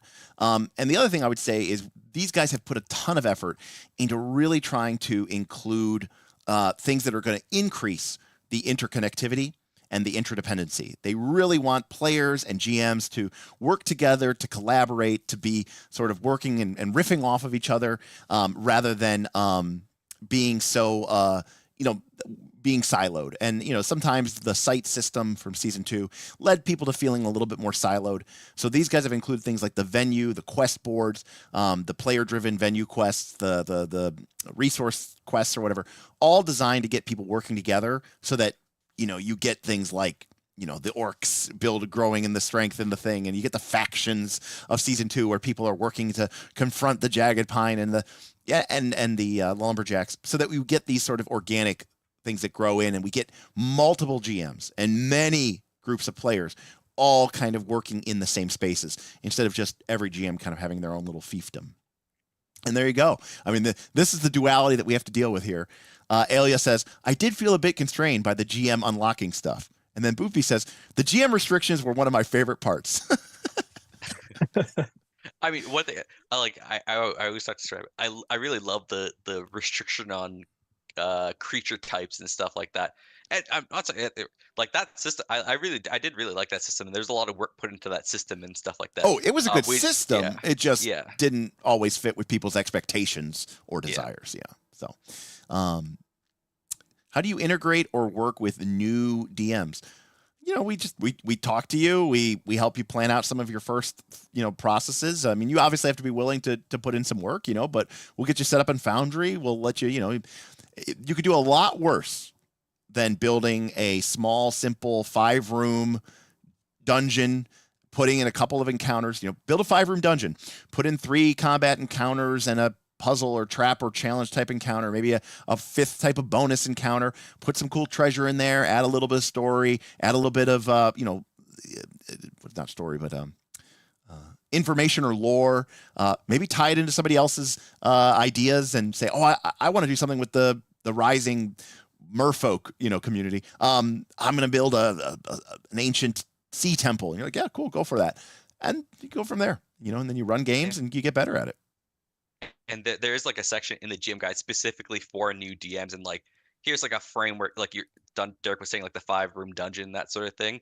Like here's like a framework you can do to sort of follow, and here's what to do and how to reward your players and that sort of thing to really help you get started. As for the rules, yeah, I mean, full disclosure, if you're going to run a game of Pathfinder 2, you should probably have some idea of how Pathfinder 2 works. That being said, everybody that you're playing with, there's a good chance that at least some of them have played 10,000 hours of Pathfinder 2. So if you really have a question about the rules, you can just ask them. And then as for Foundry, Foundry can be a little tricky, but it's not as hard as people think it is. And we have a lot of vets who will be more than willing to help you with, especially with, like I said, we have a whole GM build server. You can get on there with somebody else. You can hop on a disc. We have like 7 Discord voice chat channels. You can hop on somebody and I've had people like literally guide people through building and work with them. I mean, you'd be surprised at how generous people are with their time. So, all right, that's going to do it. So we hope to see you. If you're catching this later, remember, we might be level 7, we might be level 8, we might be level 9, but it is still open and available, and it's going to be running through the end of the year. And of course, that won't even be the end of Northern Reaches. That'll just be the end of Northern Reaches Season 3 once we wrap up to the end of the year. And who knows how it will wrap up. So as the tagline says, the Reaches are calling. Will you answer the call? We need heroes. We need you. We need players. We want people who are going to come in there and ask, learn, risk, grow, who are going to make their impact as a player and as a GM. And, there's room for both. Ideally, we'd love for you to do both, but if you want to come in there and be a player, that's great. If you want to come in there and be a GM, that's awesome too. We try to support all of that, and especially our GMs, because they're so important, obviously, to the success of the game. So yeah, thanks again to everybody. Thanks to Shadram, Cybersmith, Boothby, and Karma for the super chats and tips as we sort of kind of lay this out. Thank you to everybody who is interested. And again, if you're watching this later, hopefully that Discord link, the Google Doc link works. That'll send you over to a player's guide if you want to take a look at it beforehand. Otherwise, sign up, $10. We'll get you in for a month, or you can pay $100 and something, and you can get a whole year's worth of subscription. You can also sign up at a higher tier if you want increased access and more tickets. But for the most part, it's pretty painless. As I said before, I talk a lot on this channel about juices and squeezing. Okay, if you go over to like playdm.com or whatever, you'll find a lot of games where you're going to be paying $10 to $20 an hour to play in someone's game. So you're talking about playing $50 to $60 to play in someone, D&D game or Pathfinder 2 game. And that's for one session. So if you do that a couple times a month, you might be paying $200. We've had people who pay $10 a month and almost basically play Pathfinder 2 every single day. They literally play 100 hours of Pathfinder 2 in a month for $10. It is an insane value. Even if you only play once a month, you're still getting a better deal than you would pretty much anywhere else. Obviously, there are places that are, quote, free, but sometimes you get what you pay for. You never know what you're going to end up. So this is an incredibly awesome and amazing group. These GM councils have put together a great season, and I'm really, really looking forward to all of you coming and making it your own. So, and as proof of the hype, Pumpkin says, "All right, you got me to join. I'll join this season." Yeah. So, yeah, Let's go. let's go. I have. Gunner. Yeah, beast gun. Apparently you don't need to have a stupid beast gun anymore. So Yannick says, when I land in the Discord, where do I go first? The thing that you're going to want to do when you land in the Discord is there's a welcoming message that talks about going to a role assignment. This is an old thing that needs to be updated, but you go to a role assignment and it'll ask you, what are you interested in? Are you interested in Pathfinder 2? Are you interested in old school games? Are you interested in art? Are you interested in 3D printing? It'll have you ask and click a bunch of them. Or you could say, I want it all. Give me the Monty Hall, and it'll give you access to all roles. But once you get the Northern Reaches role, you'll have access to the Northern Reaches public channels.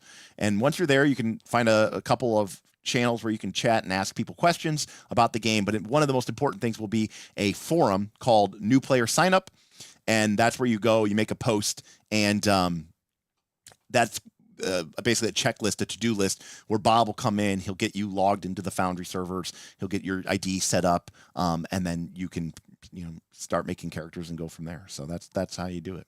Has the GM Council ruled on whether one must mate with your beast gun? I thought that was, yes. I mean, it's required. Yes. Okay, good. Wolfenstein answered correctly. That is correct. Yes. You definitely have to bond with your gun. Yeah. Does it even need a rule? We're all on the same page. All right. That's good stuff. So that is going to do it for us tonight. Thank you again, Whipple. Thank you, Darth, for being on. I really appreciate it. We're going to probably have some of these, at least some of these, maybe some of the guys back later. We now that we've got Pathfinder 2, I'm going to be playing Pathfinder 2, plus Starfinder plus Eldamon. So we do have an all spells re-ranked stream coming up in our future. And I'm probably going to do a little bit, look, I'm a product of what I play. This summer, I'm going to be playing Pathfinder 2. We got Northern Reaches Season 3 going on. So you're probably going to see a couple more Pathfinder 2 videos on this channel just because that's what I'm going to be playing. So, it's going to be top of mind. Or at least Starfinder 2, which will release at Gen Con later this year. So I'm kind of excited for that. Another 20-episode series for the All Spells Re-Ranked? No. All Spells Re-Ranked is only going to focus on the spells that materially got changed. If the name got changed, it's whatever. But especially ones that I used to shit on, like the neutralize poison, cure disease, remove curse, and now they kind of combine that all into that one.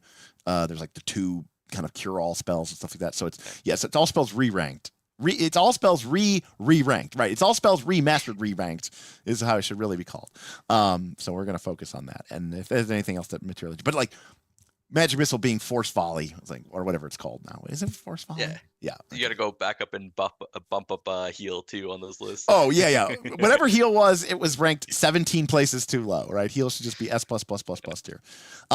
Final question before I let you guys go. How would you fix heal? Is there a way to fix heal? So Darth, you put some time towards this last season, yeah.